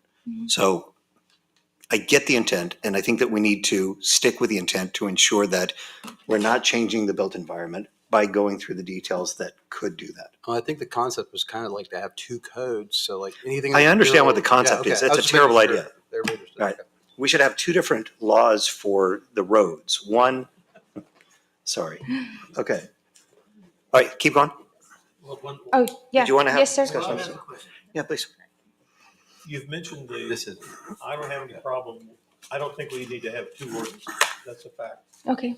However, you've mentioned the word that are non-conforming. Mhm. And unless the non-conforming items are documented, who's to say 10 years down the road, and they say, well, it was back like this before. I said, I don't think so. So you get at this conflict with things that are non-conforming if the UDO is passed. If there's no record of what's non-conforming that people have, there's no way for them to prove that they were in compliance with the previous ordinance. Can you give me an example on that? What? Could you provide an example on that? Well, maybe it's going to come to me in 5 minutes after you finish asking me the question. I Well, can give you a fence Well, example or We something have a bunch else. of stuff in here on signs and setbacks and yeah. Well, so other things that, so for existing non-conforming, they're broken out into there's sections on that, and it does give, depending on what it is, it gives time limits, or let's say there's an existing non-conforming accessory building and it falls down. Well, that accessory building now has to be reconstructed in accordance with your new ordinances. That's not atypical to the UDO. That's something that's we already have that in our CZO, and we have all those time limits and those time constraints.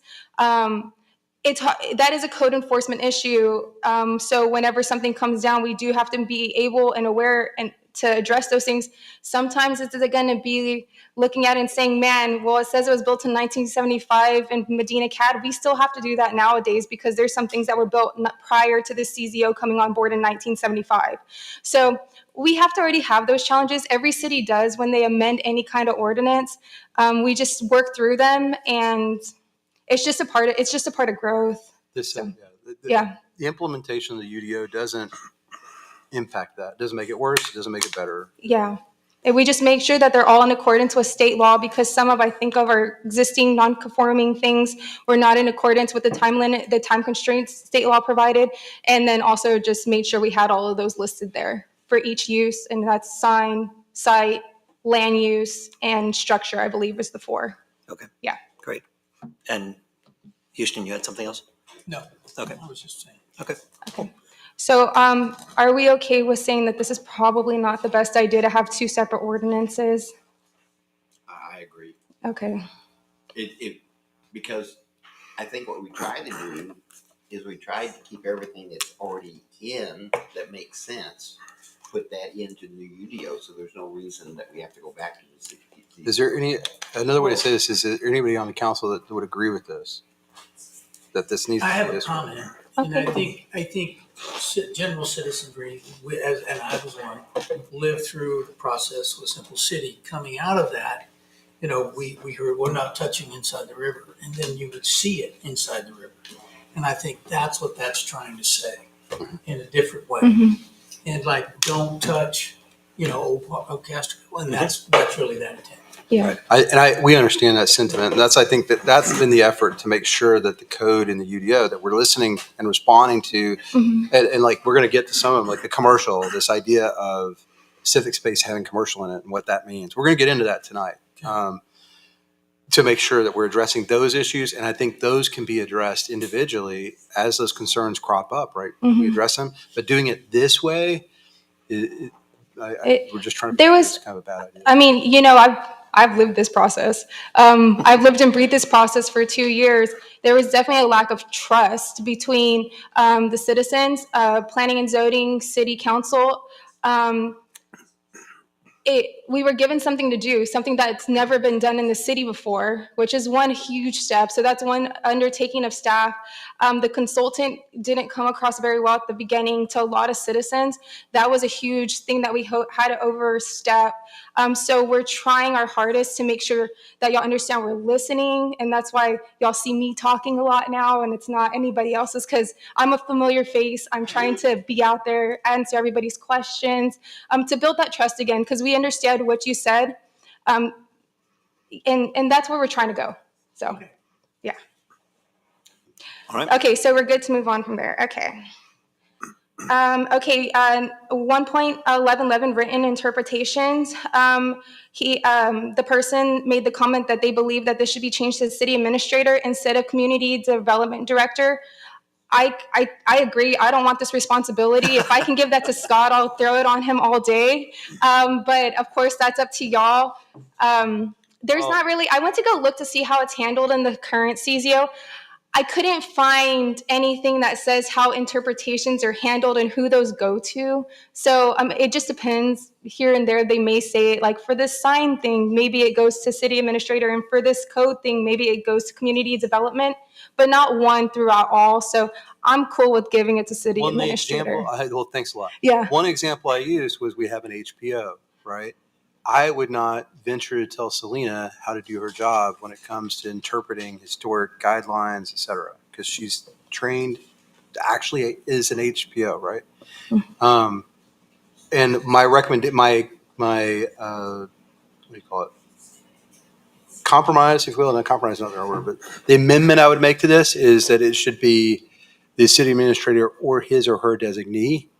That's really, really common language. We see that throughout your ordinances. It's other places. And I think that would be appropriate, because there are going to be times where the city administrator absolutely should be the final say on it, potentially.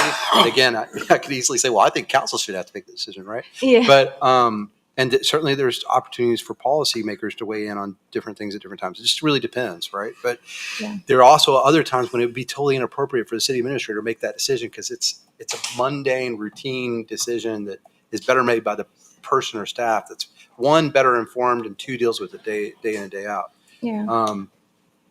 So I would say that, okay, sure, but the language shouldn't everything goes to city administrator. I think that's too far. I think it's city administrator or his or her designee. I think if you write it like that, what it gives you is the accountability that the decision was good. Mhm. But just like everything else, I mean, ultimately you're accountable for what staff does. And that So- doesn't ever go away anyway. That'll never go away anyway. So I Right. don't know that this makes a huge difference, but Yeah. I think having the city administrator or designee sets that as an understood accountability. But it's just like asking you to make sure that Public Works does their jobs. I mean, you can't do every job. Yeah, that's true. I mean, yeah, or code enforcement, like we couldn't have. Well, and Scott I'm go- also not thinking, this is thinking about, but it really isn't about personality, as one said, his or her. I mean, it really is about future. The idea is this document, we don't have to change it for at least, you're going to update it. You're going to make, legislation will change. There'll be changes, those changes of that nature, but you don't want to have to do a whole redo like we're doing now, ideally for a very, very long time. I mean, Yeah. whatever you adopt, we want to get it right and be able to put it in place for a long time. Sorry, did you guys have questions on what we're talking about right now? I'll open that up real quick. Okay, but it's a question.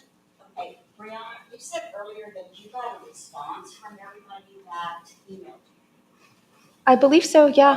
Okay, Mhm. did you get an email from me? No, ma'am, I didn't. Okay, I'm gonna ask you to look at something. And Okay. I was trying to figure out, when you said that, why I didn't get, okay, this was the link I used, and look how it's spelled. Oh, I apologize. No, that's okay, Yeah. but I'm just wondering how many other people used this link, and then you never got anything. We did send a new link out the following day because I caught that error. So I'm not sure. Maybe if anybody's listening, if I didn't respond, They can't because hear, it's not on. okay, but I sent a response to everybody who did send me a response. So No, I'm not doubting that Yeah. you did. What I'm saying is, I may not be the only person that you never got anything. I'm not trying to call you out. yeah, okay, Yep. yeah. I'm just trying to explain to the council. Understood. So how do we fix that? Well, we I think sent that is out a different we- question. Yeah. I'm not here to try to fix it. I understand I'm that. just trying to tell you. I'm Thank you. wondering how many Thank you. people- I get it. If I can ask a question, what? Yes. Dally, you didn't send it to her email, you sent it to a link, or It's what a are we link talking that she about? sent in this thing. Oh, I'll show it to you. Well, it's a link to my email, but there was missing an L in Castroville. So the following day we sent out the the updated link. So, and I got Right. a few responses. So I know that one of the links worked, but So what we can say is absolutely apologize for the typo. Okay, let me finish, please. Ma'am. My concern is that Ma'am. other people. Okay, I opened it up to be kind to you, but if you are going to continue to talk over me, I will not allow it again. What I'm saying is that staff made a mistake and she corrected it immediately and people responded to it. So there is nothing else that we can do. We can't go back in time and change it, and we can't apologize for it and try and correct it. But I think what Ms. Youngman's trying to say is we could have misresponded. Absolutely, yeah. Innocently, Absolutely. but that's So, what I so, think. so she I get should that. But there's nothing we can do about it now, is what. Correct. She should send these things to Brianna in the new link. Yeah, exactly. Yeah. Okay. And that's what I think Brown was trying to announce, but of course we don't have audio. okay. So we'll need it, but we did send out an email, and again, it's still on. We've been trying to advertise the social pinpoint for this very reason, Mhm. because it really is like, if you go into there and put your comments in, there's a group of people that will get them. I'll get them. Brianna will get them. Like there's a group of people that gets them. Mhm. If you're just emailing her directly, then that could be an issue. I don't know what bounce backs. I mean, normally when I send an email to someone and it's a wrong email address, I get a bounce back. Yep. My server will tell me after you. Sometimes depends on the server. It'll tell me immediately. Sometimes it will take 24 hours and Yep. I'll get a bounce back. We don't need to I beat that think- dead horse. Right. Yeah. I would expect to get a bounce back. Okay. Okay, so are we okay with changing this language from the community development director to city administrator or their designee?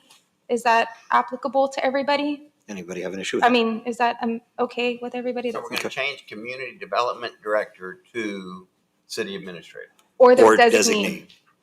designee. I don't think you need or designee, because Yes. you're gonna get an email.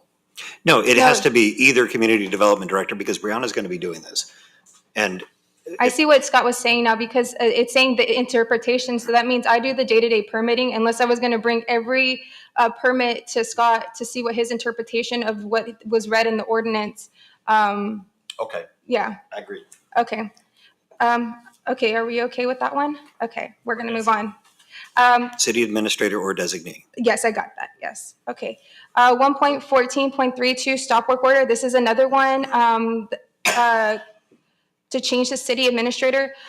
Let's think- get caught up with the Let's try and presentation. advance. There we go. Okay, thank you. Okay.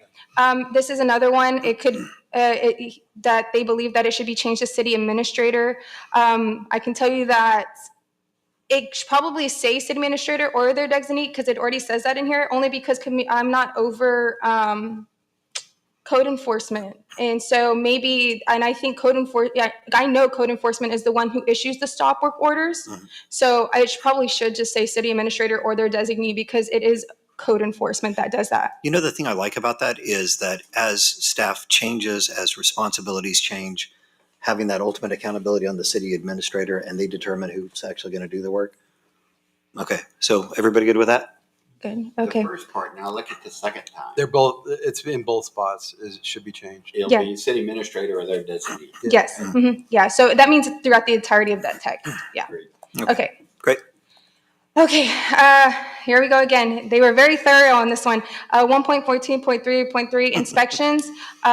Maybe this should be city administrator or their designee, who could also be the code enforcement officer. It's the same thing. It's just, it says community development, but usually inspections are done by either code enforcement or they're done by a third-party reviewer. So the third-party reviewer is under community development, reviewer / inspector, and then code enforcement is under PD. So I think if you put city administrator and their designee or their designee, then it covers both places. So does that make sense? Yep. Okay. All right. Hold on. I want to write them down. Just to clarify, I know, go back for 1 second. There were people that kind of freaked out about this or allowed to go on the premises to carry out their duties, and that's just law. State law. Yeah. Okay. Although it has changed since the first draft. Yes, because it was, At any time. yeah, it literally said I could just go over there if I wanted to today and at 10:30 at night. No, we did make it at a scheduled time because You like doing that? I just love being shot on standing there. So no, I'm good. Let's see. Okay. Community Development Director, open up. Yes, right. I'll get a badge and everything. All right. Okay, and then 2.27 and 2.28 neighborhood plan infill. Okay, so the comment here was to remove one or more standard city blocks. So as you know, we changed this from 2.5 acres to 3 acres, but there's this text that says one or more standard city block. So the comment was to remove that language. And what's the reasoning behind it? So this, I had to draw a picture in my head because I was unsure what the difference was. So 3 acres, if it's just on one city block, so just one lot, there's nothing subdividing those blocks, then that's one standard city block. Now, if you said one or more standard city blocks, then that could be 3 acres, I believe, of road, and then whatever, if they bought a couple or 3 lots on the other side of that. That's how I kind of thought that's how he was interpreting in it. Well, and I think part of it, my recollection of the statement that was made was that our standard blocks are not more than 3 acres. So they're less than 3 acres. So if you say one or more, you're opening the door for someone to try to do something smaller or maybe include the street. Yeah, that's what I'm saying. Yeah. Close the street. Well, now I can do the block that I wanted to do. Mhm. And that obviously isn't the intent. And that isn't the intent. And I think that's accurate. But at the same time, there are river blocks that are more than 3 acres. So it's not that every block in Castroville is less than 3 blocks. There are blocks that are over 3 acres. Mhm. Every block. Anyway, so, but that was the intent. And frankly, I don't think staff has an objection with removing the stuff in parentheses because it's not additive. It doesn't matter, really. Right. It creates an opportunity, right? Yeah. And we agree with that. It creates that opportunity. And if y'all are wanting the 3 acres, and I think that's the consensus, then You just call it removing 3 it's acres. not an issue. Yep. Well, Go ahead, so council members. my recommendation would be, because, and this is something I run into all the time at my job, without that parenthetical note, that is a magic number. I come to this and it says 3. Why did they pick 3? That's correct. I don't know what's 3, 2.5.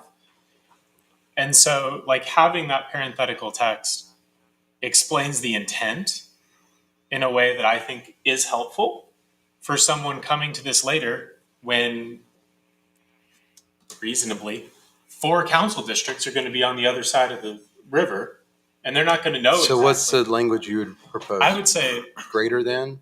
greater than 1 standard city block. Yeah. Because you keep that standard and that avoids. It clarifies that a standard city block is less than 3 acres, And you could and even you want say, this to be greater than. i.e. more than 1 standard city block. Well, that's what this says. Well, Well, this More has than- one or more. Yeah. More than 1. So what you want is clarification. I don't know. I think that. but more than 1 block is also different because does that mean it has to be a minimum of 2 blocks? No, Yeah, it could be a yeah. minimum and then you have. I was just saying, I like it Yeah. because I think it clarifies the intent of that number, Yeah, which yeah, is yeah. otherwise easy to lose. David, when you're still on the city council at 90 years old, you can tell everybody like Bob did that, hey, the reason that Man, Bob, you look good. You look good tonight. Wow. All right. So what you're saying is the parenthetical statement should be a clarification of why it's 3 acres. So it would be something like, which is greater than 1 standard city block. Yeah, and if other people don't like it, because even rephrasing it sort of gives the wrong idea, then that's fine, we can take it out. I just liked it because it gives the intent to a number that is otherwise could be viewed as arbitrary. I think you could just put greater than 1 standard city block, and that would. Or here's another one. Well, Houston was saying how the UDO is tied in with the master plan. Maybe adding that language into the master plan, because this is the master plan to describe why we're doing these things. Mhm. Because these are the intents. Maybe it is To put it in the comp plan? put it in the comp plan and say a standard somewhere where it fits. A standard city block in historic Castroville is what's the exact acreage? I don't remember. 2 point something. Yeah, if Paul was here, he would know. You know. You don't know. What? Okay. Well, 1/3 acre. No, what are you asking? no, a city block is how many? It's 2.5 or 2 point something. Right. Somewhere It's in. 600 It's bars 2.5. by 1,200 bars. No, it's, but anyway, it's. But I think that if we put that language, take it out of here, leave this as this is the actual description, and in the comprehensive plan, explain why. Oh. Hold on one second. Councilman King had one As a first. suggestion, how about going with this? Neighborhood, that we don't have to move to other documents. Neighborhood plans for development projects over 3 acres on previously undeveloped or unplatted land, period. Mhm. It should be noted that 3 acres is based on a standard, the 3 acres is based on, it's approximately equal to 1 standard city block. Slightly larger than.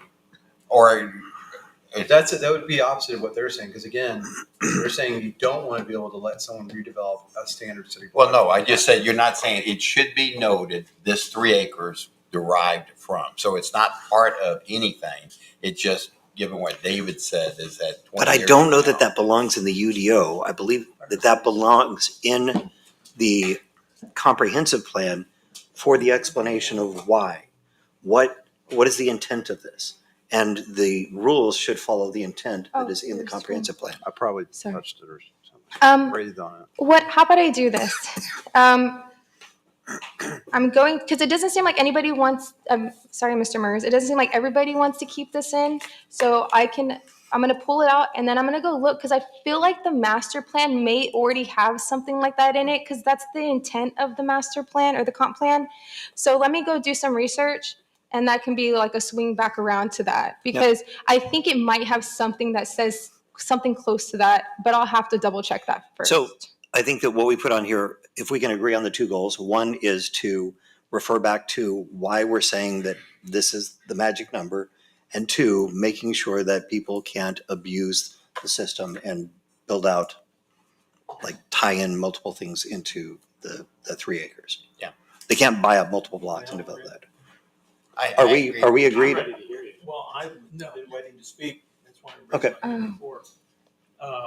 And I'm sorry, Phil, I didn't catch your dig a while ago, but tell me later so I can get back into it. Because this I won't is. remember that. 90 years. Because this is a zoning thing, I think it's important that you have the definition there that you do. But my concern, and I think a lot of other people's concern, has been somebody buys up some lots in Old Castroville and they want to put in a neighborhood plan. Mhm. We have very, very, very, very few previously undeveloped and or unplatted lots in Old Castroville. That's correct. Hmm. So I mean, they're, Yeah, you're getting into like a really big what if, but and so you couldn't buy a bunch of houses, clear it off and put a neighborhood plan because it had already been developed previously. yeah. So, I mean, yes, you're right about that. So this would be like a huge undertaking if someone decided to do that. I don't see that happening, but like I said, we can remove that language and then I can go look to see if it's clarified and then we'll bring it back to see if it meets the intent and then also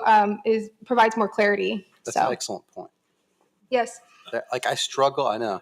yeah. I struggle to think about where there'd be a block in Castroville that doesn't have some development on it. The only ones I can think of is up Cross Hill because those are all like standard Right. city blocks. They're platted like that, but they're all, I don't know if you'd consider those developable. Unfortunately, everything you have to consider a development. Right. That's true. Yeah. But is the fact that they're platted? I mean, it says undeveloped and or unplatted. Yeah. Well, Well, no, those that's haven't been and/or. platted. There's also neighborhood plan infill, which is specifically for areas that have been previously developed. Correct. It's just that this language is duplicated between 2.2.7. That's correct. Yes, it is. It seems like they contradict each other. Okay, perfect. So you're going to remove the stuff in parentheses, Yes, and then you're going to look to see if it's somewhere in the master plan, and you'll report back. I will. Okay, Got it. so the Okay. two things, if I just want to make sure this is what we're trying to accomplish, making sure that somebody can abuse that by combining additional things, combining two lots divided by a street, and we want to provide clarity on why the 3 acres, right? Did I miss anything there? Great, And let's move on. Just to add one more thing, just to make sure we really drive this home. No, all the streets are owned by the city of Castroville. None of them are owned by private landowners in between all of those because the way Henry Castro platted it out, they're not dedicated right-of-ways. Those are owned by the city of Castroville. So in order to do that, they would have to come to the city and ask to buy that public right-of-way Have from the the city vacated. yeah, and vacate all of that. But I'm just saying, so it's a big what if here. Yeah. Yeah. So, okay. Let me see if I can destroy my credit. So I've got 2 lots together on the river. They're probably 5 acres. Okay. I've only got the front part with a house and stuff on it. Mhm. So that leaves way more than 3 acres to the back but the whole lot's been platted before, so that would eliminate it from That's correct. being subdivided and redeveloped under this rule. That's correct. Yes. Okay. So, I guess I didn't kill it. all right. Okay, Good. Okay. 2.2.11 special use permit. Okay, and the items in the UDO that require S special considerations must be brought before P&Z and council, such as accessory dwelling units, RV parks, etc. They need to have criteria as to how you evaluate whether to grant a special use permit or not. Right now, there is no criteria. The only comment I wrote back to that is we don't have that criteria right now in the comprehensive zoning ordinance, and it follows the same public process. So this is not changing from what we already have. So, I mean, it would be kind of hard to write criteria that meets all the special use permits or special use permits. So to write Because they criteria don't that meet meets an ADU, that also meets an RV park, that also meets something else, that would be pretty difficult to do. And like I said, it's not how we practice right now. So I don't know if it's necessary to move forward creating more regulations when it already has to go through that public process. and you still have the people notified within 200 feet of the, That's correct. Yeah, the public process, that means it goes through planning and zoning, a public hearing through planning and zoning, which requires the public notices, 200 feet and posted in the newspaper, and then city council for approval, and that goes through a public hearing also. So Okay. Since that was my question. it was. Can I speak to it? Yeah, Yes, please. sir. Okay, back it up. I'm trying to leave I'm trying to not have things be arbitrary based upon the whims of the people that might be evaluating it. Mhm. And so when we looked at the Tardy Hotel, okay, it came in for we can avoid zoning change also. Yeah. But there was a parking issue, okay, they didn't meet this criteria, there's some other things. Mhm. And yes, the citizenry in general will have concerns they throw out there, but if we think there would be any benefit to having at least some basics, kind of like you might in a variance, does it interfere here, does it do this, does it do this, versus if you had 4 new people on P and Z, which is a possibility, do they know how to evaluate it? That's what I'm saying. If you have some criteria that meets your intent with the ordinances in order to have your special use permit looked at, then don't leave them to chance. At least have some basic reference material there to guide the people that are going to make the SUP. Can I offer something on that? Sure. So one, I think that's a great idea. I don't like having special use anything, if at all. If you can define what is good and what is bad, then do it. But we don't have that refinement currently. So I would say adding that refinement is going to take a public process. It will take some pretty significant investigation. And I would say we have enough complexity in this already that this would be a great future refinement that hasn't been done yet on the CZO in 50 years.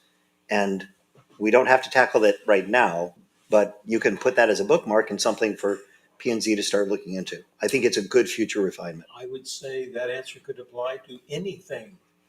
It could not apply to anything, but this is that one, is controversial. but this is something that has not been done in 50 years. So we don't have to tackle it right now, but I think it's a great future exercise. Yeah. If council I just- disagrees, then that's fine. Well, I think he brought up a good thing is like the Tardy Hotel, it went through its process, you know what I mean? And it got pushed back and then it didn't get approved. And so if there are things, see, when you put arbitrary criteria to something like, oh, it has to meet 1, 2, 3, and 4, you're kind of pulling it away from the people, because if the people want it there for whatever reason, what that may be, I don't know. If they wanted that Tardy Hotel, they liked it, they want it to be used, you're kind of taking that away from them. So it goes through the public process to get public feedback, and then you can also put all the regulations you need on it, parking, hours of operation. You can address all of those things in there. So you're when you start regulating it, I think you're taking away from the process. But that's just my. Councilman King? Well, and these are a two-step process, just like the Tarde Hotel. Yeah. Uh huh. So it's first going to hit P and Z, and people are going to be concerned about it. They're going to be notified. They're going to be concerned. They're going to come up with questions, and then after it goes through P and Z, additional people are going to be thinking about it, and then it's going to come to council. So really, I mean, if you actually say, how do you evaluate whether to grant a special use permit? Well, I want to build an ADU in my yard, and I have to go get it. That's the only thing that someone would have to say. But I think the process now, where it has to go before P and Z and then council on these type of things, I think it's going to work its way out. It has for 50 years. Yeah. Yep. Yeah. It worked on the Tarde, and there was, Yeah. I forget the other one that we had. Yeah, there It was. worked on several of them. Yeah. Okay. Oh, the Medina, the family dental. Okay, so Mr. Marshall. Oops, sorry. So, any more? Are you okay? Okay, so Is everybody okay with, I want to go back and just make sure that we're clear on this. We're okay with leaving it. I'll capitulate. Okay. okay. All right. Okay, all right, moving on. Okay. Final plat. Okay, so it reads that final plats will not be recorded. Oh, it should read that final plats will not be recorded until the development is completed. Right now it reads final plats may not be recorded until the associated improvements have been constructed and accepted by city council. I mean, it allows for a little bit of flexibility for P&Z and council when those final plats come to y'all. Maybe, I don't know, maybe there's just one thing missing. We know the water rights are coming, but we're just waiting on the attorney's signature. It allows for a little bit of flexibility for y'all, but it doesn't really change the intent of what's happening. So that's completely up to you. I guess question for the lawyer. If we say that something may not be recorded versus something will not be recorded, is that actually different?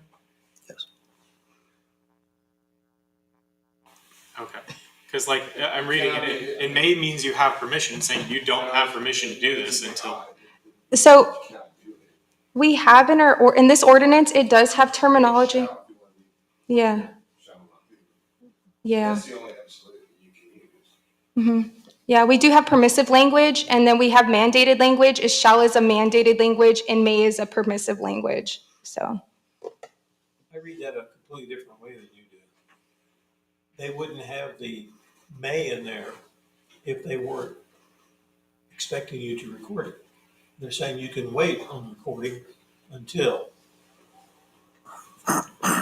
I'm confused by what you said. Saying, I'm fine with changing it to shall. I see what feel you're like saying. It's like looking at a picture of the old lady and the young lady. Like you look at it, you can read it as final plats may not be recorded until or you can say until the associated subdivision improvements have been constructed. So they're saying don't record it until those things have been done. But you could also say that, right, They have the option to. it may not. Yeah. So where did you leave that? I'm fine changing it to shall. Okay. Is there a reason that we should not change it to shall? That's what we recorded. No, like I said, I feel like it just allows for a little bit of flexibility, but besides that, they still have to. It's still mandated that they have to provide all these documents. So I don't think it changes. Like I said, I don't think it changes the intent. So. So shall not does not cause any additional issues. that It we're doesn't. aware of. So if we feel like it's more mandated like that, that's fine. Sure. So, okay. Yeah. Shall. Okay. Okay. Sounds good. All right. Shall not We be. have a question. Yes. So are we at the point where we're saying final plats shall be recorded? Shall Shall not. not. However, Shall not be recorded. are you inserting shall not in the rest of that sentence? No. Instead of may not, it's shall not. It's more definitive. Final plats shall not be recorded until the associated subdivision improvements have Okay, been that does make it constructed. a positive, so you must do it. Yeah. Yes. There's not an option. Okay. Yeah. Okay. Okay. Change to shall. Okay. Moving on. Let's see here. Amending plat. Right now, the amending plat goes through. It's an administrative approval. That's how it is right now. But the comment was this should always require a P&Z review and approval. I don't really understand this comment because we did state earlier that we didn't want P&Z to have any approval. They're just a recommending body. But I'm assuming that maybe he meant P&Z and then to city council. I don't know. That's not how we handle it right now. So I think given, I just be honest, I think given the pushback we've had recently, the more opportunities we can have review in part of the process, whether it's the PUD plan or the plats or other things, I would lean towards, given the current environment. Now, this could change in the future, and maybe in the future they'll undo the code and revert it back. But right now, seeing the amount of pushback and concerns and issues, I would suggest that having P&Z review things is a good idea. Like I would say do the more of that. okay. Require more of that. That's what I'm hearing from input. We don't hardly. I think since I've been here, I haven't got an amending plat. It's very rare to get one, but that's fine. An amended plat would be a subdivision of a plat that still fits within the Constraints of its boundary. So it's already been platted at one point, and so you're amending that so it fits within the constraints of its boundaries. You may just be changing some lot lines and things So like a that. couple examples would be the 2 lots. We'll say it's 8 lots to be, because it's got to be a major plat, I'm sure, but an 8-lot subdivision where all the lots are this way, and now you want to take it. You're not going to change the number of houses or anything else, but you're going to change the alignment and mess with it that way. Like that. I don't think amending plats have a minimum lot, like a minimum lot count or a minimum size constraint. It's just based off of if it's already been platted and what they're planning on doing with it. So But now those come before P and Z and council. No, They do not. because like there's 2. Like we had one the other day. It was just, that's what I was thinking. It was just 2 lots though. It wasn't 4. It was 2, and they were this way, and then the owner wanted to make them this way. I thought in the past, and sitting on city Oh, council, yeah. there was somebody who wanted to shift their property line over in one of the historic areas here. This happened 3 or 4 years ago. And it went before P and Z and then came before council. The council had to give them the final blessing on that. It had to do with the shifting of a building The shifting of the I would- property line. If I had to guess, it's because it was not meeting, A setback.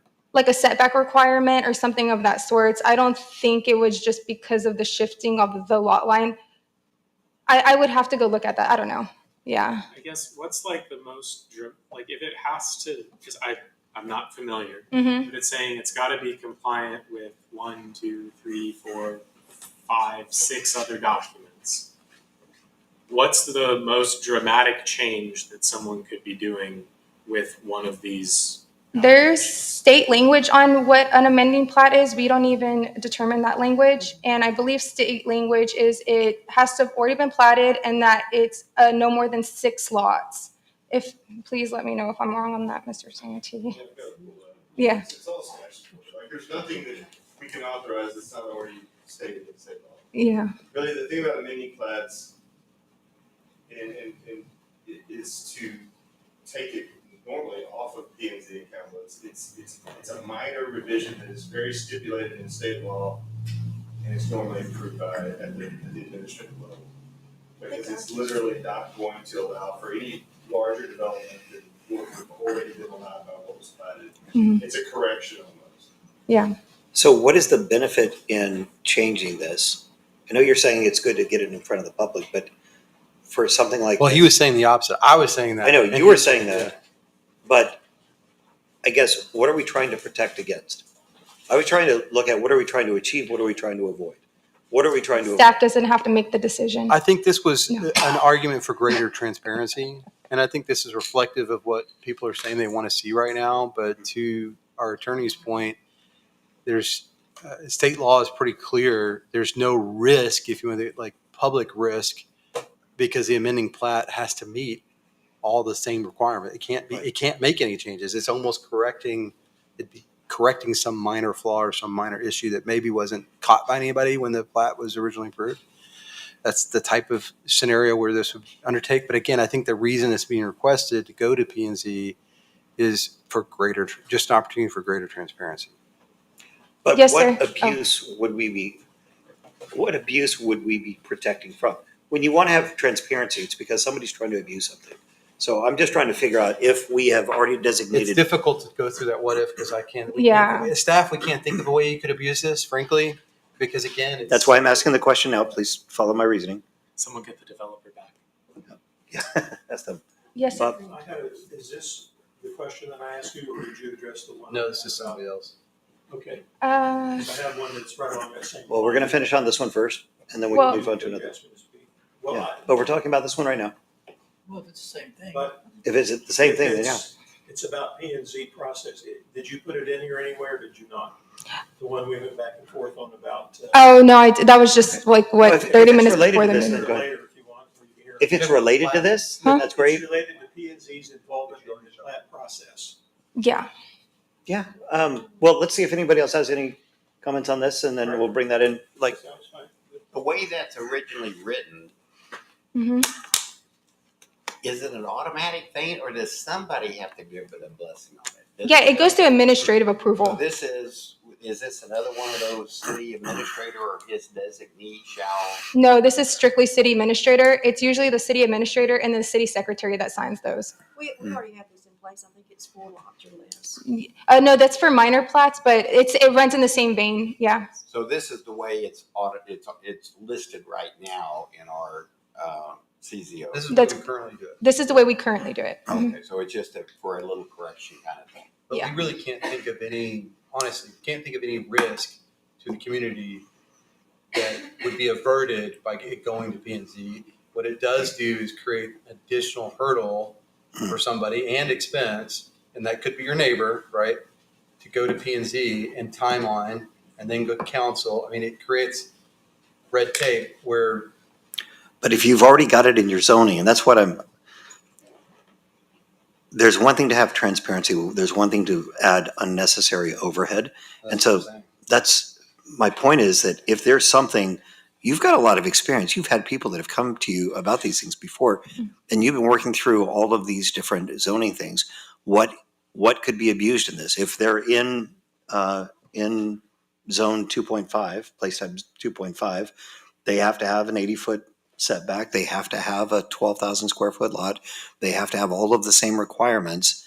And if they want to, I think if they want to move it like this to that, does that offend? Does that impact their neighbors? Not really. It's just changing the orientation. So there are certain things that should be administratively approved unless we can find specific examples of abuse that we're trying to protect against. That's correct. Yeah. So, I mean, Discussion we've had, I'm fine with leaving this as is. like, Okay. this is just another example. It's been like this for 50 years and we haven't had anything happen with it. So I think we're okay, but we Been just bigger abuses in other areas probably, than this, yeah. yeah. So, And so part of it is building in efficiency, and we want shorter city council meetings and yes. P and Z meetings. Okay. Okay, yes, Can we please. take a 5-minute break? Okay, let's take a 5-minute break and then we'll come back. Bob's thinking. Can I speak to it and then take the break? Yeah, let's do that. Are you all right with that? 30 seconds. Okay. I'm a big proponent of having P and Z in the process of approval for preliminary plats, final plats, and so forth. And the, what was the other one here? Subdivision improvement plans. P and Z is the only long-term consistency you have. City staff changed, we've been through 8 or 9 Yep. of these people, 6 or 7 of Brianna's, but the P and Z has a long-term. None of them knowledge. are as good as you guys, but There you go. I hope she stays another 100 years. But anyway, P and Z is the Planning and Zoning Commission for the city required by state law. Yeah. If they are involved in all the preliminary plats and any major changes to those developments and the final plat review, then you've got that consistency there, okay? In the UDO, it doesn't require that. That's not true. I Please emailed let me you. speak, Ms. Okay. Castroville. Okay, I've already asked some people how they read this, besides myself, which, the Planning and Zoning Commission shall consider all plat applications referred to them. Okay, referred to them. I got that. There is no requirement in here that says they will be okay, referred. let's talk. So That means in which process does it state that they're going to be referred? if you keep reading through the process, it does say that the reason why it says referred to them is because somebody could submit a plat application that doesn't meet the ordinances. So first, staff has to go through that process with them. And then after they're finished going through that process, then it's referred to planning and zoning so they can make which it does state, make their recommendation to then go to city council. So There's that chart. What we need to point Yeah. to is that chart where it shows here's Yes. the approval process, right? I Yeah. looked at that chart. That chart has P and Z at the bottom, but I didn't see P and Z anywhere in the it is diagram. there. It is. Well, I'm just saying I didn't see it. And that's Okay. one point. When you make all these in color, it's very hard to print them in black and white and read it. Oh, yeah. Okay, my point was, this says, if it's referred, okay, it doesn't require it to be referred to P and Z. I think that she just said that it does. Will show me in the, okay, would everybody agree that it's Change the language. must go to P and Z? And if she can show me the language that says. But then you're that it- stating that every plat application that came to my desk has to go to P and Z when it may not meet the ordinances, and then we'd be wasting their time. So before, I think the way that we state it is the way that it is, as I understand it, in the proposed ordinance. They have to review it first. Yeah. Well, it's a fine thing we can dig into it right now, but what you're saying is that you want to make sure that any kind of, like we have a new development, we want to make sure that it goes in front of P and Z. It has to go in front of P and Z. Whether it's a preliminary plat, final plat, or major changes to a subdivision. Well, if Must it doesn't, go to P&Z. If if- it's a minor hold on. plat, no problem. but if it doesn't meet the ordinances, if they bring something that just doesn't work and it would never get approved, then we're going to create a lot of churn if staff doesn't review it first and fine tune it with them. That's part of their job. When somebody brings something, they say, this doesn't fit. This should not go in front of P&Z. It will not progress any further until you fix this so that it can go in front of P&Z. So they are a stopgap that creates that clarity with whomever wants to develop it before it actually goes in for approval. So to me, it is a refinement step that is necessary and efficient. Can I ask a Are you question? talking in favor or against what I'm saying? I'm saying that, well, kind of both. I'm saying in the overall process, totally agree. It needs to go before it progresses anywhere. Before it progresses to city council, it's got to go through P and Z. Mhm. But before it goes through P and Z, it's got to go through staff. Absolutely. And so that's what this says, is it goes through staff, then they refer it to P and Z, then they refer it to city council. It can't go directly to council. It can't go directly to P and Z. It's got to go through the I'm just steps. saying, these words do not reflect that in the preliminary plat. Okay. They do not. Can I ask a Just question? take a Yep. break and then you can look at it. Well, I was going to ask Brianna, where do you think that is? She just said that. I think it's addressed. It already has to go through planning and zoning for recommendation to city council. That's what it states as the process in the ordinance, but Oh, during the break, we can bring it up. Okay, we're going to take a break at 9:30. But this is the place that ought to be stated. that's where it's stated. You just have to finish reading it. Just because you don't understand it doesn't mean it's not true. What time? I'm sorry, what time did you just do this? 9:30. I'm very big into precise words and what words mean. Yeah, I totally agree. I like precision. And you.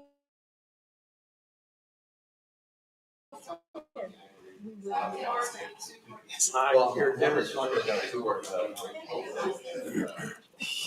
telling you. I knew this was gonna happen. I'd go through this.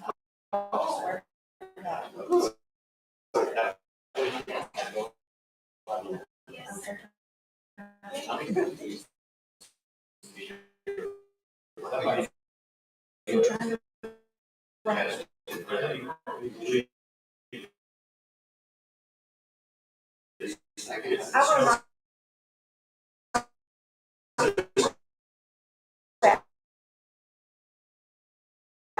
would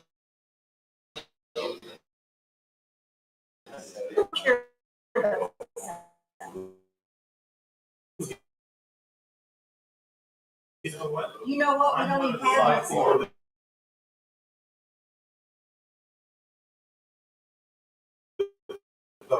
We don't have it. It's not working. You're not getting the yes vote for many. I'm telling you. I go to social media, so. Well, right now, y'all are looking. Well, no, we did look at.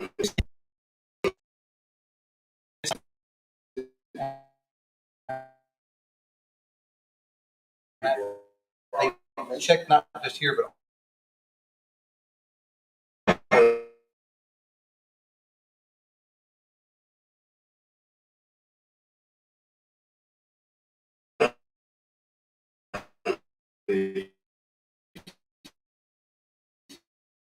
no, we looked at network. So I didn't all of our facilities. No, basically, our We looked at all, and then they reached out to the provider.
I'm first one back. I want to go. What'd you say? I said, I'm ready to go home.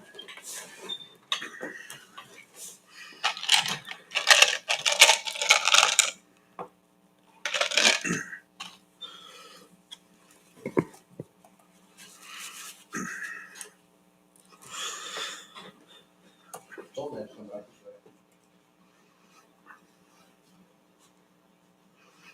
like to close We don't have action.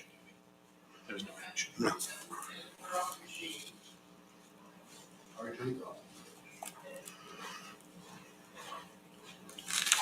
Unless you turned it back on. Yeah, I'll do that when we come back.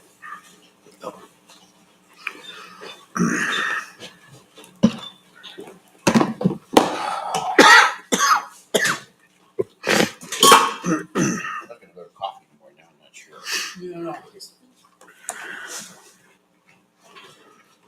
Of course, you're not gonna get home if Mary's gonna bitch at you. You might mention it. Hmm? You might mention I will. it. Council- Are we ready? Okay. Yes? Yes. All right. We're returning from executive session at 12:13. Let the record reflect that Councilman Lee had to leave at 11:51. Next item is reconvene in open session, which we just did. Next is consider possible actions resulting from items posted. We have no actions to take. And then on the discussion of future agenda items, if you have anything that has not been submitted, I leave this space open in case somebody wants to bring something up, but the best way to put agenda items is to get them on the schedule with Scott. And then we can go through and just make sure that you let him know when you want to have it on, if there's some kind of emergency. I don't have an emergency, I have a question. Yeah, what you got? I get a lot of emails from Libby. Mhm. Because I think a lot of y'all might have in your career. Yep. You know, some of it's ancient, some of it's not. She's asking me to put things on the agenda. Mhm. And what, Best bet is talk to Scott about feasibility, because he'll have some. just reach out. Yeah, I think that's the easiest way. He can Okay. kind of help you through that. Yeah. No problem. If you have any other questions, you can talk to me too, but I think that it's good conversation to have with Scott. Okay. Okay, anything else? We're through the agenda then at 12:15 on Wednesday morning, the 23rd. We are adjourned. If it's about me, go to Deborah, right? Like if she